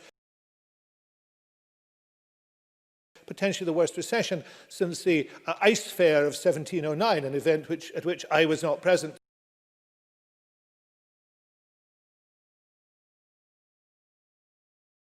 Nor is the worst crisis any of us can have lived through. According, I think, to a front page on the Financial Times, potentially the worst recession since the ice fair of 1709, an event at which I was not present, nor indeed was she.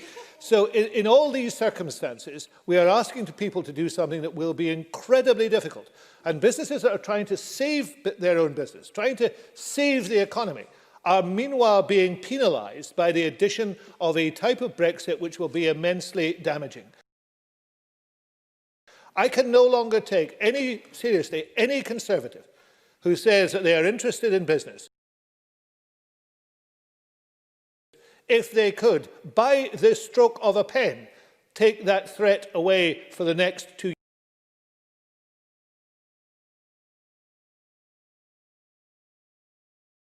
years, which I can no longer take seriously any Conservative who says that they are interested in business if they could, by the stroke of a pen, take that threat away for the next 2 years, which they could do. They could still do so until the end of this month.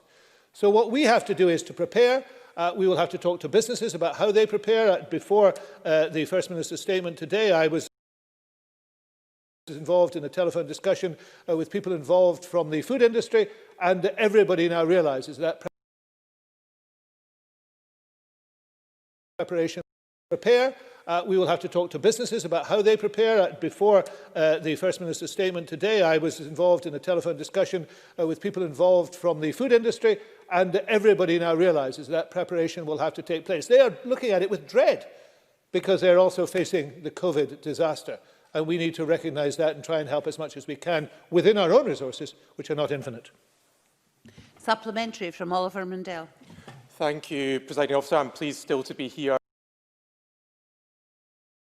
and still to be standing up for the million-plus people in Scotland who voted for Brexit.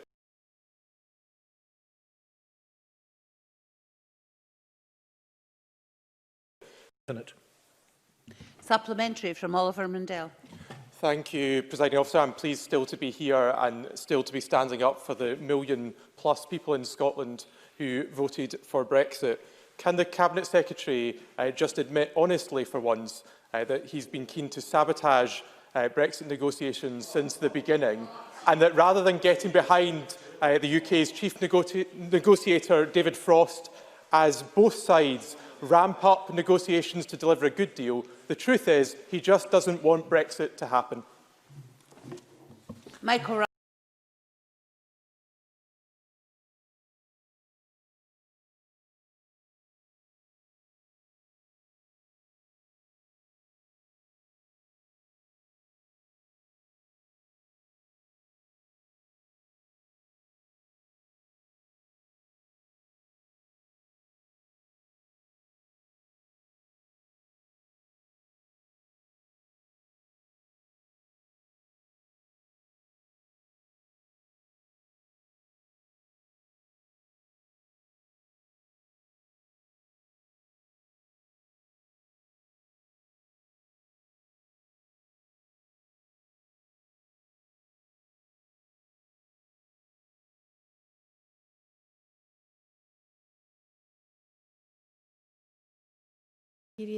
Michael Russell. It is a depressing figure. It indicates the need that those companies have to continue to operate to move at least part of their businesses out of where they're presently located, and is yet more damage to Scotland coming from the process of Brexit. In the face of uncertainty, I fully understand what companies are doing, but I regret it. John McAlpine. Thank you. The evidence on financial services was given to the committee by Professor Sarah Hall, who also warned that other services, including accountancy, architecture, management consultancy and the media industry, require freedom of movement and automatic recognition of their qualifications post-Brexit.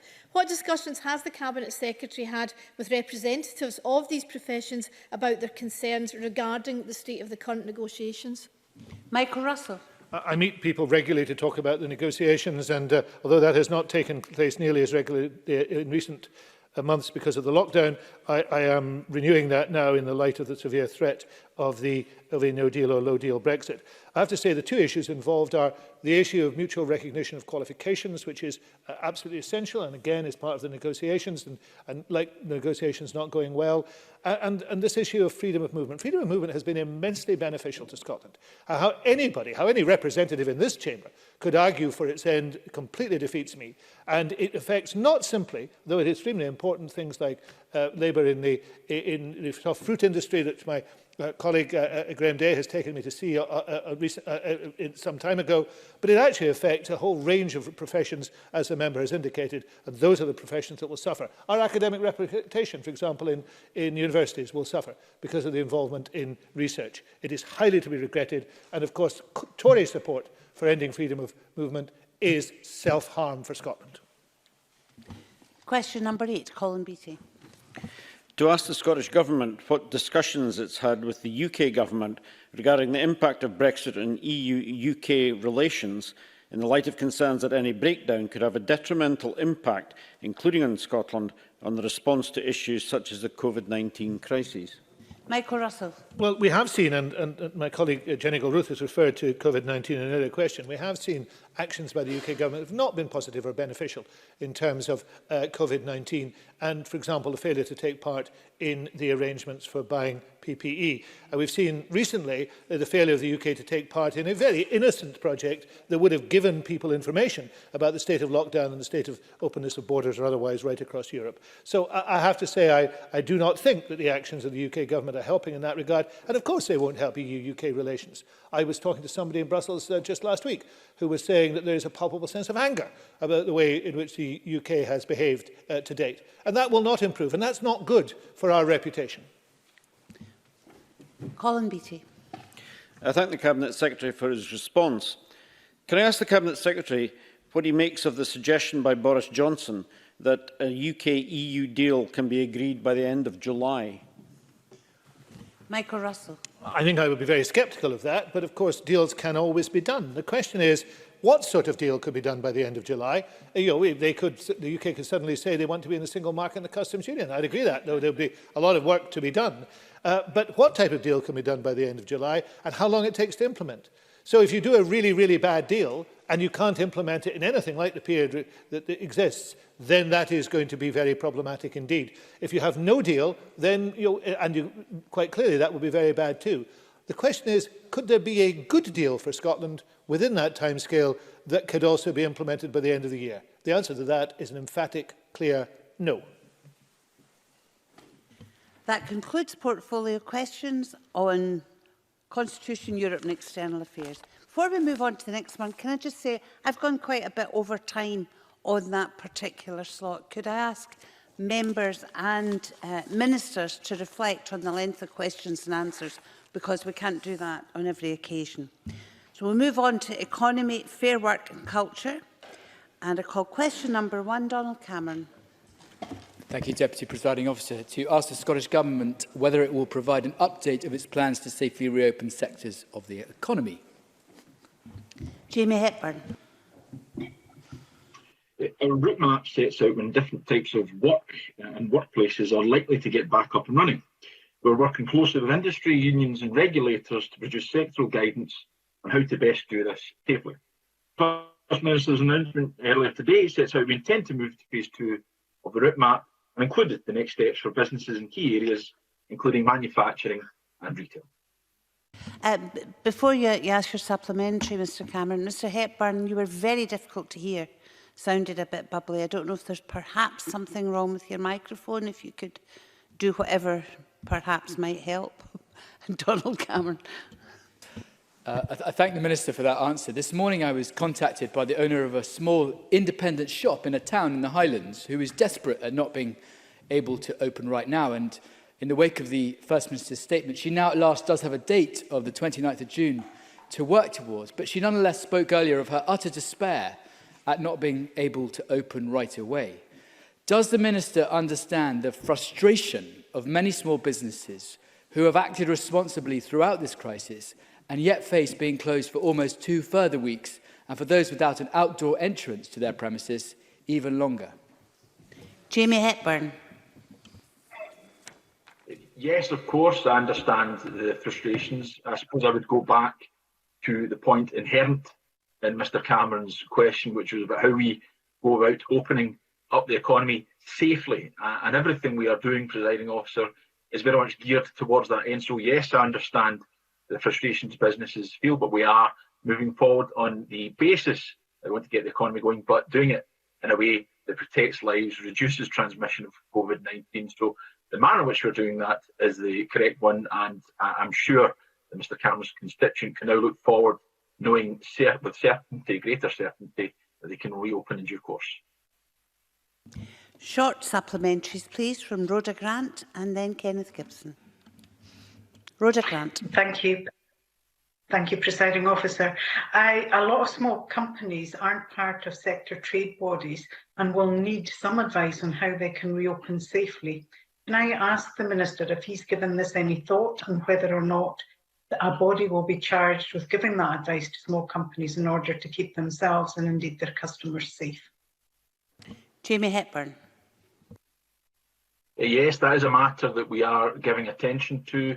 Right now, there is a source of advice on Find Business Support, the website that the Scottish Government operates. I would refer all businesses to that as the first source of information, but we work very closely with the Federation of Small Businesses, the Scottish Chambers of Commerce, to be informed by other practical steps we can take, but it is something that we're cognizant of. Kenneth Gibson. Minister, it's clear that virtually every sector of the economy, from hospitality to transport and local government to health, will need additional funds this financial year. Whilst figures cannot be precise at this stage, is there a minimum figure of additional resources that the Scottish Government will require to deal with the pandemic and Brexit transition without having to cut services or impose austerity? Jamie Hepburn. Well, I thank Mr Gibson for the question, of course. Right at the outset of responding to this crisis, we've expended significant resource, over £2 billion, to support the businesses. As we've moved forward, we've looked at gaps in provision and rolled out wider forms of support. And these are matters we will, of course, keep under constant review. So Mr Gibson can be assured that we're alert to these issues and we continue to look at them. Question number 2, Gillian Martin.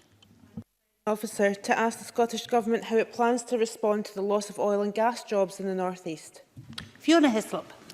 Last week, we committed over £60 million in an energy transition fund, which is North East focused and will support businesses to diversify and support inclusive growth. The Oil and Gas and Energy Transition Strategic Leadership Group, chaired by Paul Wheelhouse, has also been refocused and is now meeting monthly, working with Oil and Gas UK, OGA, trade unions and employers to identify practical actions to support the sector, its supply chain and, most crucially, the workforce.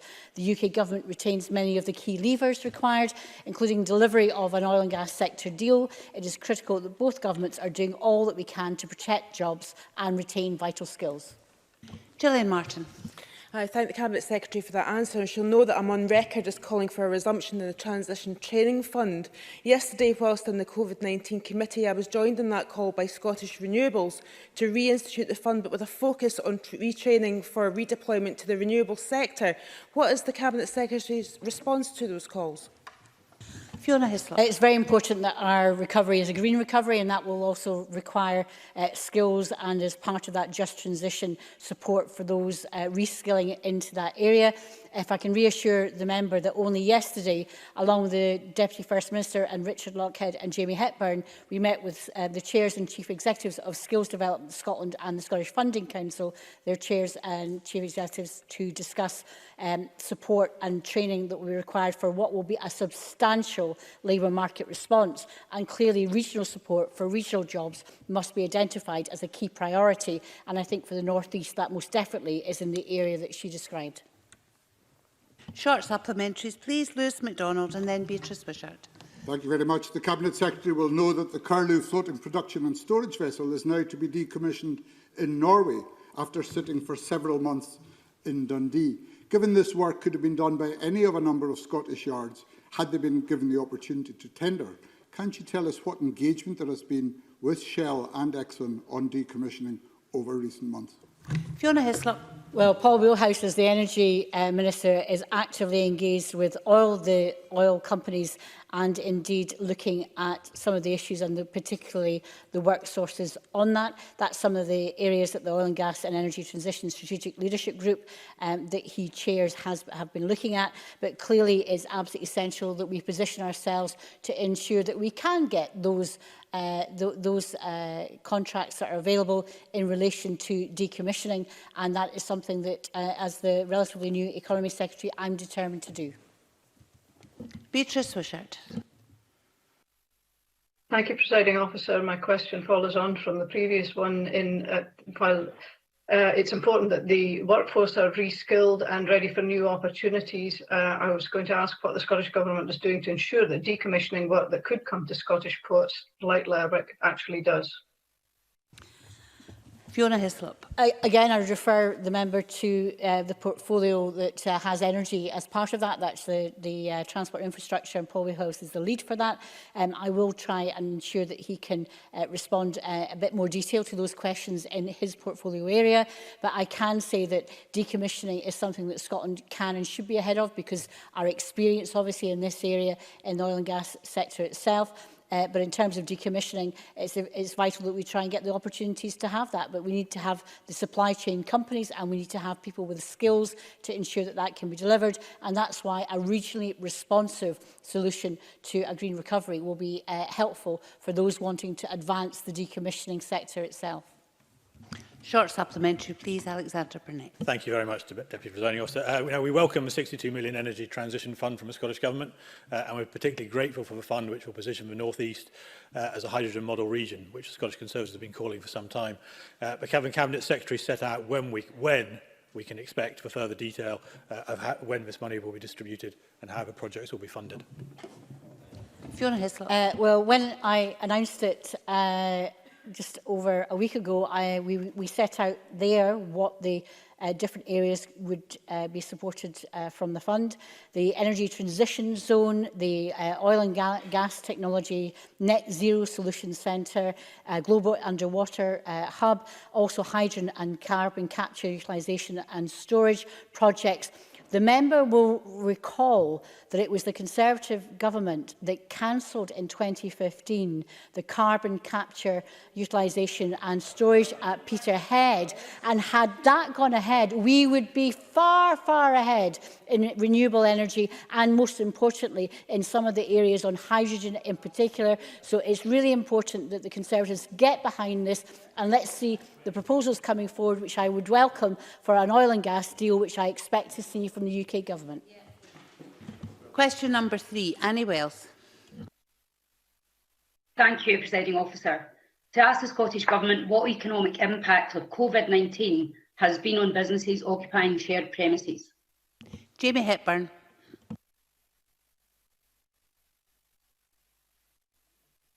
Looks like we've lost Jamie Hepburn. Oh, no, here he comes. Yeah, Jamie Hepburn. Again, then, Presiding Officer. COVID-19 is having an unprecedented economic impact on businesses across all sectors of the economy. We are doing all we can to provide support for businesses to help protect jobs, prevent business closure and promote economic recovery. As part of this, on the 8th of June, we expanded the Coronavirus Business Support Fund in response to feedback from business. Small businesses that lease or rent space, such as shared office space, business incubators and shared industrial units from a landlord who is the registered ratepayer for the property, can now apply for a small business grant. Businesses that meet the eligibility criteria can apply to the local authority until the 10th of July. Annie Wells. The Scottish Government have again moved the goalposts. Are they actually trying to help? This is pathetic. That's what a small business owner at the Forge Market wrote to me about the SNP's false promises and grant support. Numerous others have been in touch to ask why they're having to jump through hoops that other businesses didn't have to, including providing evidence that they have multiple staff members and the use of a business bank account. What does the Minister have to say to those businesses at the Forge Market who feel totally let down? Jamie Hepburn. Well, the first thing I would say, President Officer, is I reject the notion that we've moved the goalposts. What we've done is we've engaged with business organisations. We've heard very clearly about the need to fill a gap that existed before. That's precisely what we've announced with this form of scheme. In relation to the difference in approach, of course, this is a different cohort of business. So previously, it was more straightforward because businesses were registered as being eligible for the small business bonus scheme. Clearly, in this instance, that's not the case. So it's necessary to have some form of evidence having to be provided to prevent any form of people drawing down support they're not entitled to. I recognise that it creates a step that businesses have to take, but it's the proportionate and sensible thing to do, because after all, we are talking about public funds here, Presiding Officer. Question number 4, Christine Graham. Thank you, Presiding Officer. To ask the Scottish Government, in light of the economic impact on retail, hospitality and leisure businesses, what discussions the Economy Secretary has had with the UK Government regarding the £51,000 rateable value ceiling on eligibility for the £25,000 support grant. Fiona Hislop. We've always been clear that we are passing on every penny of consequential funding that has come to Scotland. The package of support in Scotland now exceeds £2.3 billion, which is more than the consequentials we received from the UK Government. I raised the issue of the £51,000 rateable value threshold, which is the same in England, with the Chancellor in an economy meeting a number of weeks ago. And last week, the Cabinet Secretary for Finance and the Cabinet Secretary for the Rural Economy and Tourism wrote jointly to the Chancellor on this issue. Christine Graham. Thank the Cabinet Secretary for answer. Cabinet Secretary, I'm not doing much better. Despite writing to the Secretary of State for Scotland, Alistair Jack, in case people don't know who he is, asking him to raise the 51,000 rates barrier to accessing this grant with the consequential funding for Scotland to protect iconic rural hotels such as the People's Hydro, I've yet to receive even an acknowledgement.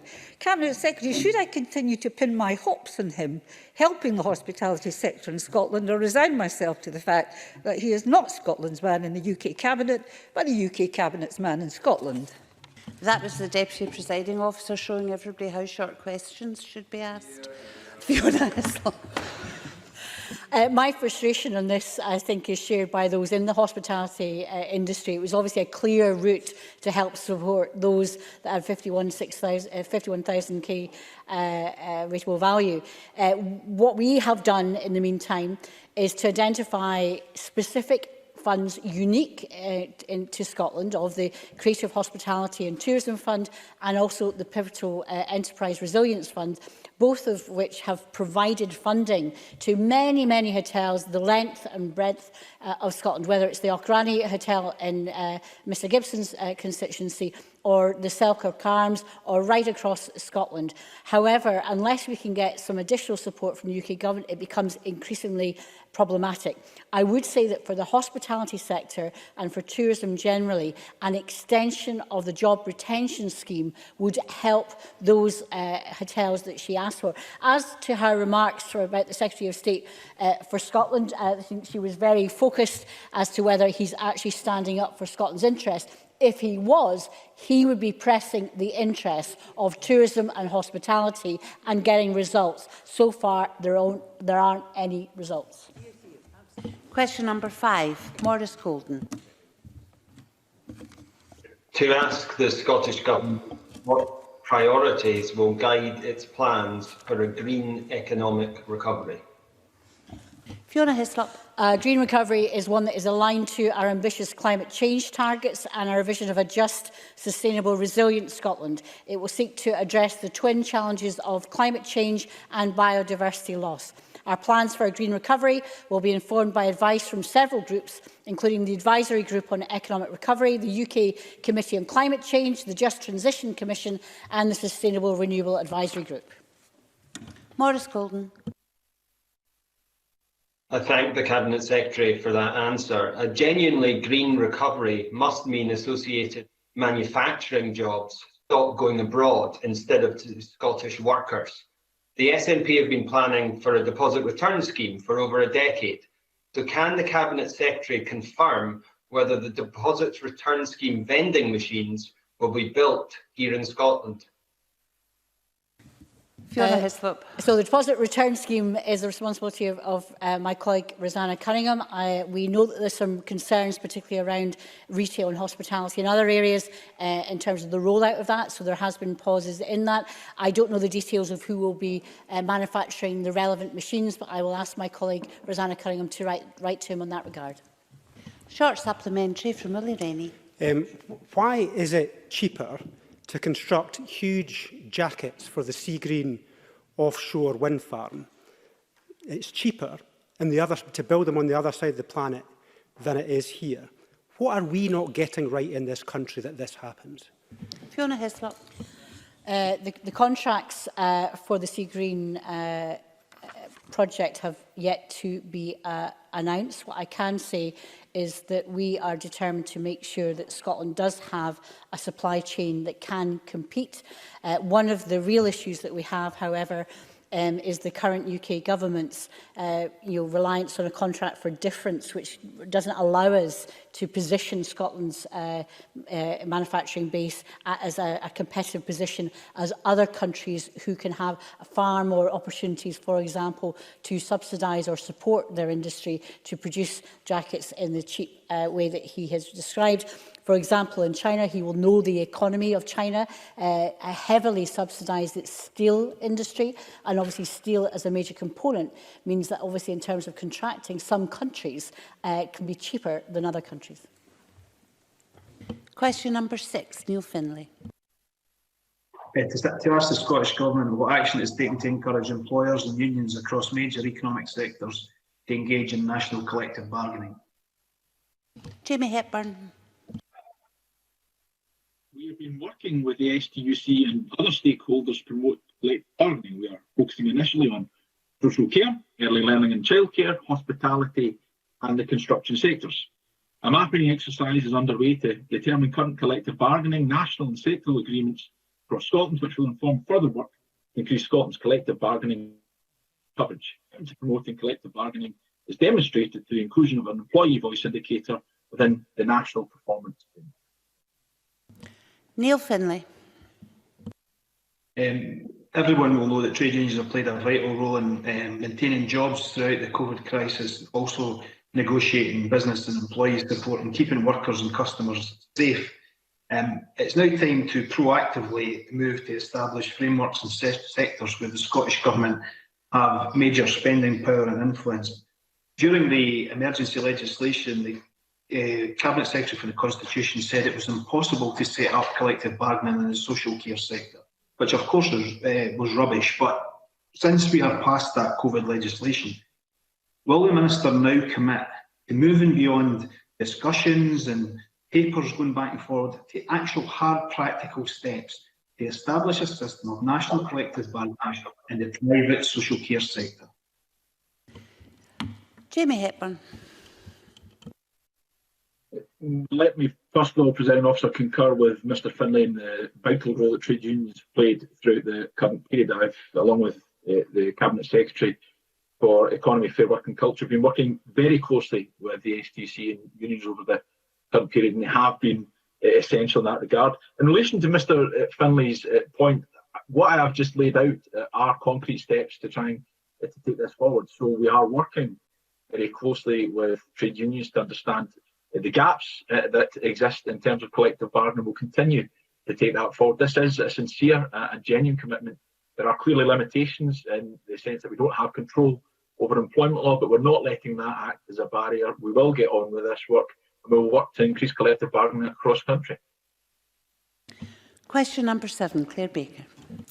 To ask the Scottish Government what support is being provided to the theatre sector during the COVID-19 pandemic. Fiona Hislop. The Scottish Government has made available a range of funds, including the £120 million Pivotal Enterprise Resilience Fund and the £30 million through the Culture, Tourism and Hospitality Enterprises Hardship Fund. The approach taken by these funds is unique to Scotland. A number of theatres have received support through these routes. I met with the Federation of Scottish Theatres on the 11th of June and pledged to continue to work with them to consider the best way to continue supporting the sector through the crisis. Claire Baker. The Cabinet Secretary will have seen a report this week from Oxford Economics on the projected economic impact of COVID-19 on the creative industries, which states that Scotland will be the hardest hit in relative terms, with Scottish respondents the most pessimistic about the 2020 outlook. The Lyceum Theatre and the Pitlochry Theatre are proposing redundancies, and many theatres are cancelling their Christmas programmes, which is often a financial lifeline. I am pleased the Cabinet Secretary has met with the Scottish Theatres Federation recently, and will she commit to work with others to deliver a medium and long-term creative arts recovery package for the performing sector, recognising the challenges it faces and that are longer lasting and potentially devastating? Fiona Hislop. I thank the member for raising this absolutely critical issue. Clearly, as I've announced, we've provided support in the short term, but what the theatre sector particularly needs is the medium to long term, because obviously they're having to look at far forward in terms of their programming and what they can do. Individual theatres that are independent will have to take their own steps. In fact, the ones that are suffered the most are the ones that have actually been mostly commercially supported, and rather than those by public funds. And it's not just the buildings, it's how they can come back safely. And we're looking and already working with guidance for these areas, the creative sector in particular. But there's also the people who work there, and obviously freelancers are very much attached to the theatre world, and there is something about in the longer term how we can help those freelancers to the point in time where they can be re-employed. I've already raised with the UK government thoughts about having some kind of freelance retainer scheme, for example, for the theatre sector that would stretch beyond October, because although some organisations can take advantage of the job retention scheme, we are looking into the autumn for many of these areas. So I want to work with everybody and MD on this, and including Claire Baker, because I think we've got a particular interest here. The creative industries is a very successful part of Scotland, probably disproportionately more successful than perhaps outside London, the rest of the UK. So that's why it hits us even further. So we were very rapid in our response, but I acknowledge that more will have to be done in the medium to long term. Short supplementary, please, from Gordon MacDonald. Many artists, performers and venues will have been adversely affected as a result of the Edinburgh Fringe being cancelled this summer due to the coronavirus, the first time it's taken place since it began more than 70 years ago. Can the Cabinet Secretary provide an update on the steps the Scottish Government is taking to mitigate the impact? Clearly, cancelling this year's Fringe was a great disappointment to many. It was obviously a very difficult decision that will be sorely missed. We have provided a £1 million interest-free loan to the Fringe, which has been warmly welcomed by them. They also received funding from the Resilience Fund, and they also received support from Edinburgh Council. It is really important that we provide as much flexibility from existing funds. So, for example, the existing Expo and Place Fund have been used not just by the Fringe but other festivals to make sure that they can maintain their sustainability. And I think the rapid decisions that we took have helped to ensure that these festivals will return and return again next year. But in the meantime, can I thank them and everybody involved for helping keep Scotland safe by ensuring that unfortunately they had to cancel this year's Festival and Fringe. Question number 8, Ian Gray. Presiding Officer, to ask the Scottish Government what support it is offering to the live music festival sector to support the return of such events in 2021. Fiona Hislop. The Scottish Government recognises that the restrictions required to control the virus have had a devastating impact on live music festivals and indeed the entire events sector in Scotland. Businesses in the music festival sector will have been able to apply for support from the Resilience Fund and indeed the Creative Hardship Fund. But we recognise that these support packages cannot help everyone, and we are working with the Events Industry Advisory Group, on which the festival sector is represented, to identify what additional support would help recovery. The sector provides a major contribution to Scotland's cultural life and to our economy, and we are determined that it will rebound strongly from the current crisis. Ian Gray. I thank the Minister for that answer, and can I ask her, in her consideration, that she ensures that what support is available isn't only available to high-profile national music festivals, but also to important local ones, for example, Fringe by the Sea in North Berwick, Hadstock in Haddington, or the Lammermuir Festival across East Lothian. Fiona Hislop. I don't think we can underestimate the power of culture to help drive us through this very difficult time, and I think local festivals are particularly important. From the Creative Scotland's perspective, they've ensured that the regularly funded organisations, many of whom have small local festivals involved, that funding for 2020 has been extended to allow them to return in 2021. And indeed, they're also encouraging those festivals to honour contracted payments to freelance performers who've booked for 2020. Some are negotiating part payment now and part payment for 2021. But as he clearly points out, not all of these festivals will be funded by Creative Scotland. So we have to look at things in the round. And similarly, as I expressed to Claire Baker, the entertainment, the cultural sector is one that is going to be hit hardest and longest, and therefore needs more longer-term support. So the temporary support that's in place just now will help for this summer, but I think there's a longer lead-in period, and some of those festivals don't necessarily take place in the summer. That concludes the portfolio questions on economy, fair work and culture. Again, I allowed it to run on a bit. There's an awful lot of very important questions that have been coming up today. And can I thank the Cabinet Secretary for Education for his forbearance and our lateness. And we now move on to education and skills. And question number 1 is from Emma Harper. Thank you, Presiding Officer. To ask the Scottish Government whether it will provide an update on what support it is providing to young people and parents across Dumfries and Galloway to assist with education at home during COVID-19 lockdown. John Swinney. Presiding Officer, responsibility for education rests with local authorities. However, the Scottish Government has published a range of COVID-19 guidance documents to assist local authorities during the current period. We provide practical advice and support through the Parent Club Scotland and Parent Zone Scotland websites, through Education Scotland's New Scotland Learns initiative, and through Education Scotland's support for GLOW, the online learning platform. Pupil equity funding is available to address the poverty-related attainment gap. Schools in Dumfries and Galloway will receive £137,343 in 2020-21 via the Attainment Challenge Schools programme. Emma Harper.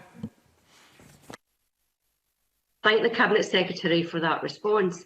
It's been brought to my attention that some families across Dumfries and Galloway don't have access to the internet in their homes, particularly people from areas of lower incomes, and they're struggling to educate their children at home, and it's causing a lot of stress for both the young people and the parents. Can the Cabinet Secretary outline what options the Scottish Government is able to put in place to allow for access to the internet, such as the BT scheme that allows 6 months free access to the internet in England? John Swinney. Presiding Officer, there has been a lot of good work undertaken by individual schools to try to support young people who don't have digital access to enable them to do so, and there have been numerous examples around the country where that has been put in place. We understand the challenges that learners may face while undertaking learning at home, including those challenges that Emma Harper referred to in relation to internet access. The Government has announced we're investing £9 million, which will deliver 25,000 laptops with internet access provided where required for children who experience disadvantage to support learning outside school. This is part of our £30 million commitment to support digital inclusion. The guidance that is also available from the Government in relation to education during Term 4 places a heavy emphasis on the importance of directly supporting the core elements of the curriculum to assist young people in sustaining their learning during this period of disruption. And supplementary from Ian Gray. Thank you, Presiding Officer. In Dumfries and Galloway and across Scotland, plans have been put in place for blended learning, which will mean, of course, teachers teaching one cohort part of the week, another cohort the rest of the week, while the first group of pupils study at home, so teachers won't be available to support home learning in the way that they have been. There's not a role here for Education Scotland to become much more engaged in providing and indeed delivering a national curriculum for home learning. John Swinney. Presiding Officer, if you would indulge me, Presiding Officer, I learned earlier on today that Mr Gray has announced, I don't quite think it's his retirement, but his decision not to seek re-election to Parliament after the election. And I take this opportunity to wish him well and to acknowledge the formidable contribution he has made to Parliament. He and I were elected on the same day in 1999 to the first Scottish Parliament, and he's made a distinguished contribution since then, and I'm sure will continue to do so until the election in the spring. In relation to the substance of Mr Gray's question, I fundamentally agree with him. The Education Scotland is working with eSchool, which is the Collier and Neil Share digital learning platform, which the Government has funded historically to enable learning to be shared across the challenging geography of the Western Isles. We are now working across the whole of Scotland with eSchool to create the availability of learning, particularly for the senior phase, which will enable any young person in Scotland to be able to access digital learning in a number of different areas in the senior phase to enhance in-school learning, which we are working to maximise. So Education Scotland is working on that. It is also delivering the Scotland Learns proposition, which is contained within the Education Scotland website, which provides weekly educational materials to support digital learning at home. Question number 2, Stuart Stevenson. To ask the Scottish Government what work is being undertaken to ensure that young people from more disadvantaged backgrounds are not digitally excluded while learning from home. John Swinney. Presiding Officer, we recognise that digital technology will play a key role in delivering continuity of education, and that this is likely to be a key issue for some of our more disadvantaged families, children and young people. We do not wish to see children and young people in any part of the country left without access to usable devices or connectivity solutions in these exceptional circumstances. That is why we have committed to investing £30 million in digital devices and connectivity to provide that extra help to young people who don't currently have access to appropriate technology. Stuart Stevenson. Thank you, Cabinet Secretary, for that answer. We heard yesterday in committee of Highland Council's provision of Chromebooks for, I think, all their pupils. Given that local authorities are a key part of delivering educational provision, how is the government working with councils across Scotland, in particular to ensure that the return to school in August is ready for the blended learning that will then follow? John Swinney. The Government is working closely with local authorities. Our local authorities are joint partners with us in the Education Recovery Group and have designed the approach to blended learning, which is being pursued by schools around the country. So we work closely with local authorities. Currently, the plans that have been developed by local authorities are being assessed by Her Majesty's Inspectorate of Education to ensure that all aspects of the opportunities to maximise face-to-face learning have been taken and to ensure that the models in place are appropriate. That dialogue is ongoing. What will flow from that will be the identification of the requirement for resources to ensure that that capacity can be maximised, and the Government will engage constructively in that exercise in that respect. Specifically in relation to the question of digital learning, which was at the heart of Mr Stevenson's original question, the Government is engaged with local authorities in identifying young people who will benefit from access to digital resources and devices and connectivity, and that will influence the way in which we distribute digital technology in the future. Short supplementary, please, from Jamie Green. Thank you. Digital learning needs more than laptops, it needs lessons. And in the poll of parents in the National Parent Forum Q&A, which I know the Cabinet Secretary participated in the other night, only a third said that children had received live or recorded lessons, and 60% had no virtual contact with teachers at all these past 3 months. How can we have any faith in blended learning if we haven't got it right so far? John Swinney. I think that obviously that was a particular poll of a particular gathering of people on that on the Q&A session. I'd also say to Mr Green that there's other evidence which was published by the Connect organisation, which is the a parents' organisation, which over the course of lockdown indicated a growing level of satisfaction amongst parents about the volume and quality of learning support which had been delivered by schools to young people. Indeed, in that last survey, only 8% of parents indicated dissatisfaction with the level of support that was available. Now, 8% is too high for my liking, but I think it's an indication of the fact that in the overwhelming majority of cases, schools have worked extremely hard to make sure they put in place the learning materials and support and lessons which can support the learning of young people when they are at home. Questions 3 and 4 have been grouped. Question number 3, Keith Brown. To ask the Scottish Government how issues relating to racism are addressed within the Scottish education system. John Swinney. Presiding Officer, helping children and young people to develop as responsible global citizens is a key feature of the curriculum in schools in Scotland. Learning about current and past attitudes and values and historical events and their impact on society today is a key element of the curriculum. We all need to be vigilant in challenging any racist and abusive behaviour in our schools. Where it occurs, it must be challenged through educating children about all faiths and belief systems and ensuring they learn tolerance, respect and equality, as well as healthy relationships. Keith Brown. I thank the Deputy First Minister for his answer. He will be aware that the strength of feeling here in Scotland is substantial following the Black Lives Matter protests and of the need to face up to a colonial past.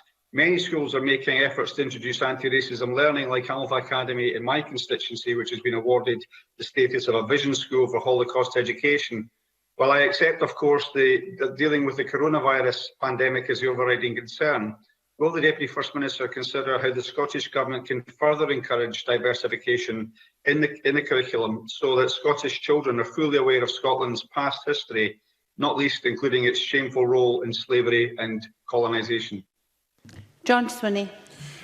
Presiding Officer, let me begin my response to Mr Brown by congratulating Alva Academy on the prestigious award that it has achieved in relation to its status as a vision school for Holocaust education. I had the pleasure of discussing a range of issues around education with head teachers from Clackmannan local authority area just on Tuesday, and Scott McEwen, the head teacher of Alva Academy, was one of the participants in that discussion. So it is a great credit to Alva Academy that it has achieved this status.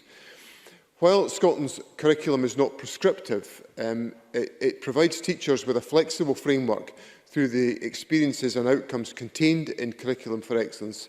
This allows teachers and schools to teach what is appropriate for their learners in their own classroom, school and local authority. Teaching materials exist on Education Scotland's National Improvement Hub to support the teaching about slavery, and there are opportunities through the experiences and outcomes of social studies to teach about Black history. But acknowledging the significance of the issues that have been raised by the Black Lives Matter issue, I intend to look afresh at these questions to ensure that the guidance and the material in the experiences and outcomes adequately addresses the point that Mr Brown has raised today. Question number 4, John Mason. Thank you. To ask the Scottish Government, in light of the Black Lives Matter campaign, how dealing with racism and Scotland's links with slavery are taught in schools. John Swinney. Presiding Officer, diversity, equality and respect for others are at the heart of policies supporting school education in Scotland. Learning about current and past attitudes, values and historical events and their impact on society today forms part of the curriculum in Scottish schools.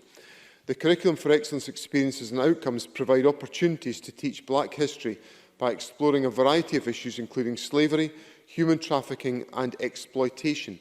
In addition, the study of slavery can form part of National 5, Higher and Advanced Higher History National Qualification courses. John Mason. I thank the Cabinet Secretary for that answer. At the weekend, I was listening to someone speak about his experience growing up in Scotland as a mixed race or biracial young person. And I think some of these folk can face particular challenges in our schools and elsewhere. Is there adequate support, does the Cabinet Secretary think, for young people in our schools? John Swinney.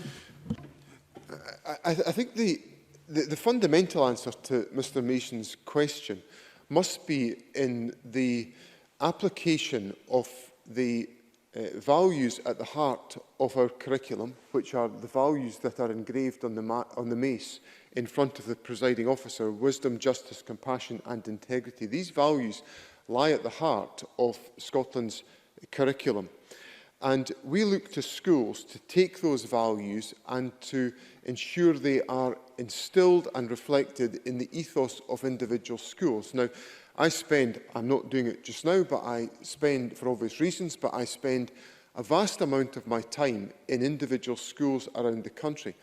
And what I see at first hand is that translation of those values from our mace here in Parliament into the ethos and the values of individual schools, where many of the questions that Mr Mason fairly raises with me can be confronted to make sure that young people have an experience that educates them and equips them to address and to handle and to respect the diversity that exists within our society, which must be part of the ethos of individual schools, because it must be part of the ethos of our society. And learning about what leads to and what prompts the disgraceful events that we saw in George Square in Glasgow last night is an important part of the current appreciation that young people must understand about our education within our education system. Question number 5, Pauline McNeill.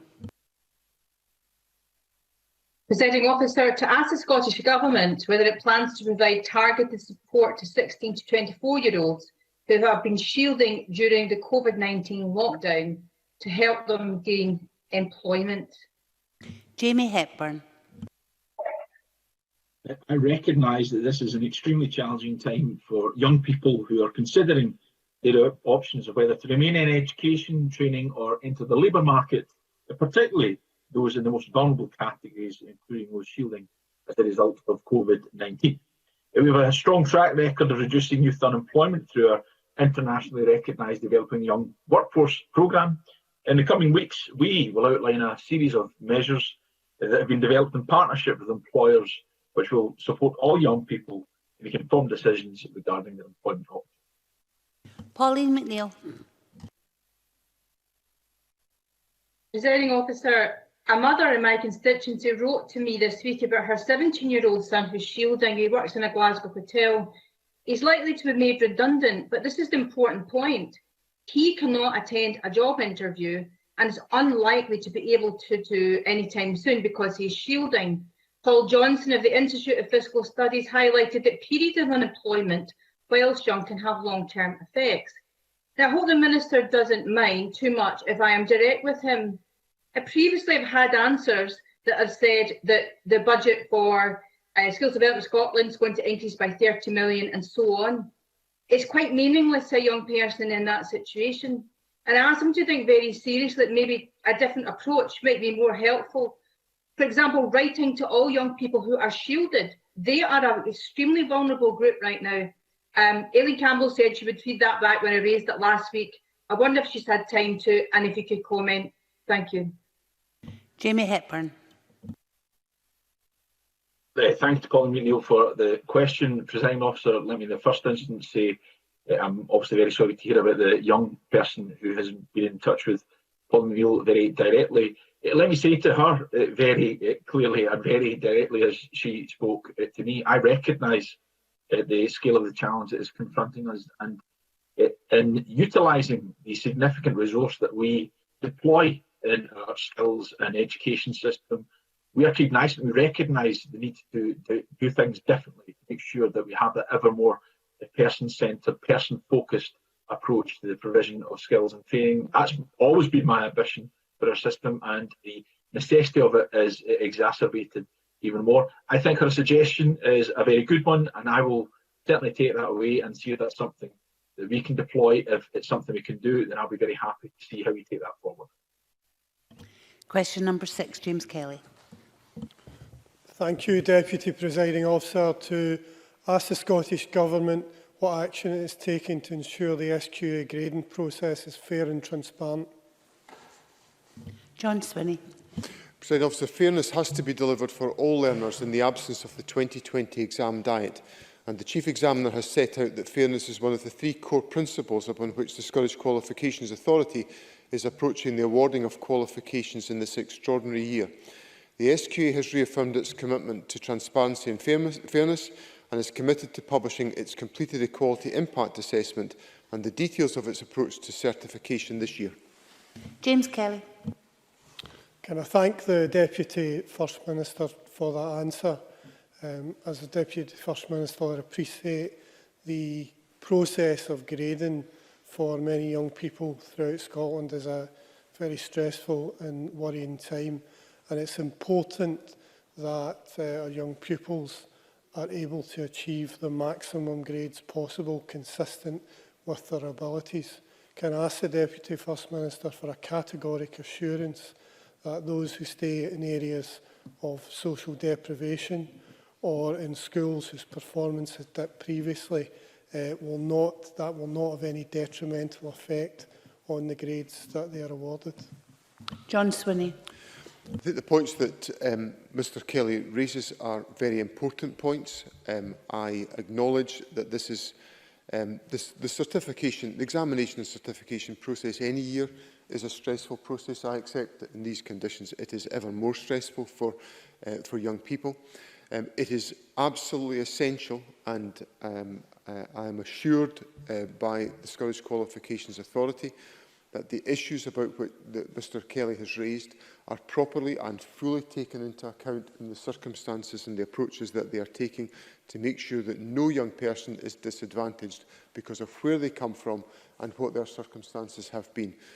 Young people should be judged on their ability and their talents, and I am assured that that's what the certification system will do this year. Short supplementary, please. Jamie Halcrow-Johnson. Thank you. Can I ask the Cabinet Secretary what his expectations are in terms of volumes of appeals and potential for any delays that may result? He'll be aware that timing will be important in terms of university and college admissions. So is he confident that there will be the capacity to deliver these appeals on time? John Swinney. I think it's difficult for me to predict the volume of appeals because the certification process is not yet being completed. But the SQA has developed the appeals process. They will obviously be relying upon the contribution of teachers to that appeals process, which is an essential part of the work that is undertaken. And the capacity must be in place to make sure, as I answered Mr Kelly, to ensure that no young person suffers any disadvantage as a consequence of the circumstances that we are facing. Question number 7, Mark Griffin. Thank you, Presiding Officer. To ask the Scottish Government how blended learning will take account of families with more than one child. John Swinney. Presiding Officer, the Scottish Government maintains a strong focus on excellence and equity for all children within the necessary constraints of the COVID-19 response. Learning will be developed locally by schools, taking account of the local circumstances of children and their families to ensure that the needs of every learner are met in the circumstances that we face. Mark Griffin. I thank the Deputy First Minister for that answer. Families would like to see schools return full-time as soon as safely possible, but blended learning is in place. What guidance will the Scottish Government issue to make sure families with more than one child have all children in school on the same days, giving parents certainty they'll be able to return to work at least part-time? John Swinney. Presiding Officer, let me agree with the first part of Mr Griffin's question, which is that the desire to return to full-time formal schooling is at the heart of our plans and our expectations, and we will get to that point as early as it is safe for us to do so. The second part of Mr Griffin's question is an important point which I know local authorities are trying to address to ensure that where there are siblings at the same school, they can be placed in the same cohorts to ensure there is certainty and assurance for individual families. And I know that work has been taken forward at a very practical level by local authorities to ensure the points that Mr Griffin has raised can be fully and properly addressed. Question number 8, Maureen Watt. Thank you, Presiding Officer. To ask the Scottish Government what additional guidance and resources it is providing to local authorities to support the implementation of blended schooling. John Swinney. Presiding Officer, the Scottish Government established the COVID-19 Education Recovery Group to bring together partners and stakeholders to ensure that delivery of education, including a model of blended learning, maintains a strong focus on excellence and equity for all within the necessary constraints of the COVID-19 response. Education Scotland is providing a range of guidance and resources to teachers, schools and local authorities to support the implementation of blended learning. And as I indicated in earlier responses, the Government is discussing issues of financial resources with local authorities as a consequence of the models being developed. Maureen Watt. I thank the Cabinet Secretary for that answer. I've been contacted by parents concerned with how the model may affect key workers and their ability to care for their children on the days when they're not at school. Can the Scottish Government give assurances that they are aware of these challenges and will continue to work with key organisations such as the National Parent Forum Scotland as we navigate through this lockdown? John Swinney. Yes, I can give that assurance, Presiding Officer. The Government appreciates the challenges that parents face. That's why we have put in place the resources that we have. It's why we are trying to ensure that all measures are taken to restore formal education, formal schooling as early as we possibly can do. And we work actively with the National Parent Forum for Scotland, who have produced a lot of good materials and contribution. They are, of course, partners in the Education Recovery Group to ensure that the views and concerns and issues that parents have can be properly and fully addressed in the model that we take forward. That concludes the portfolio questions in education and skills. Thank you very much, everyone. There are no questions to be put as a result of today's business at decision time, to which we now come. So that concludes decision time, and this meeting is closed.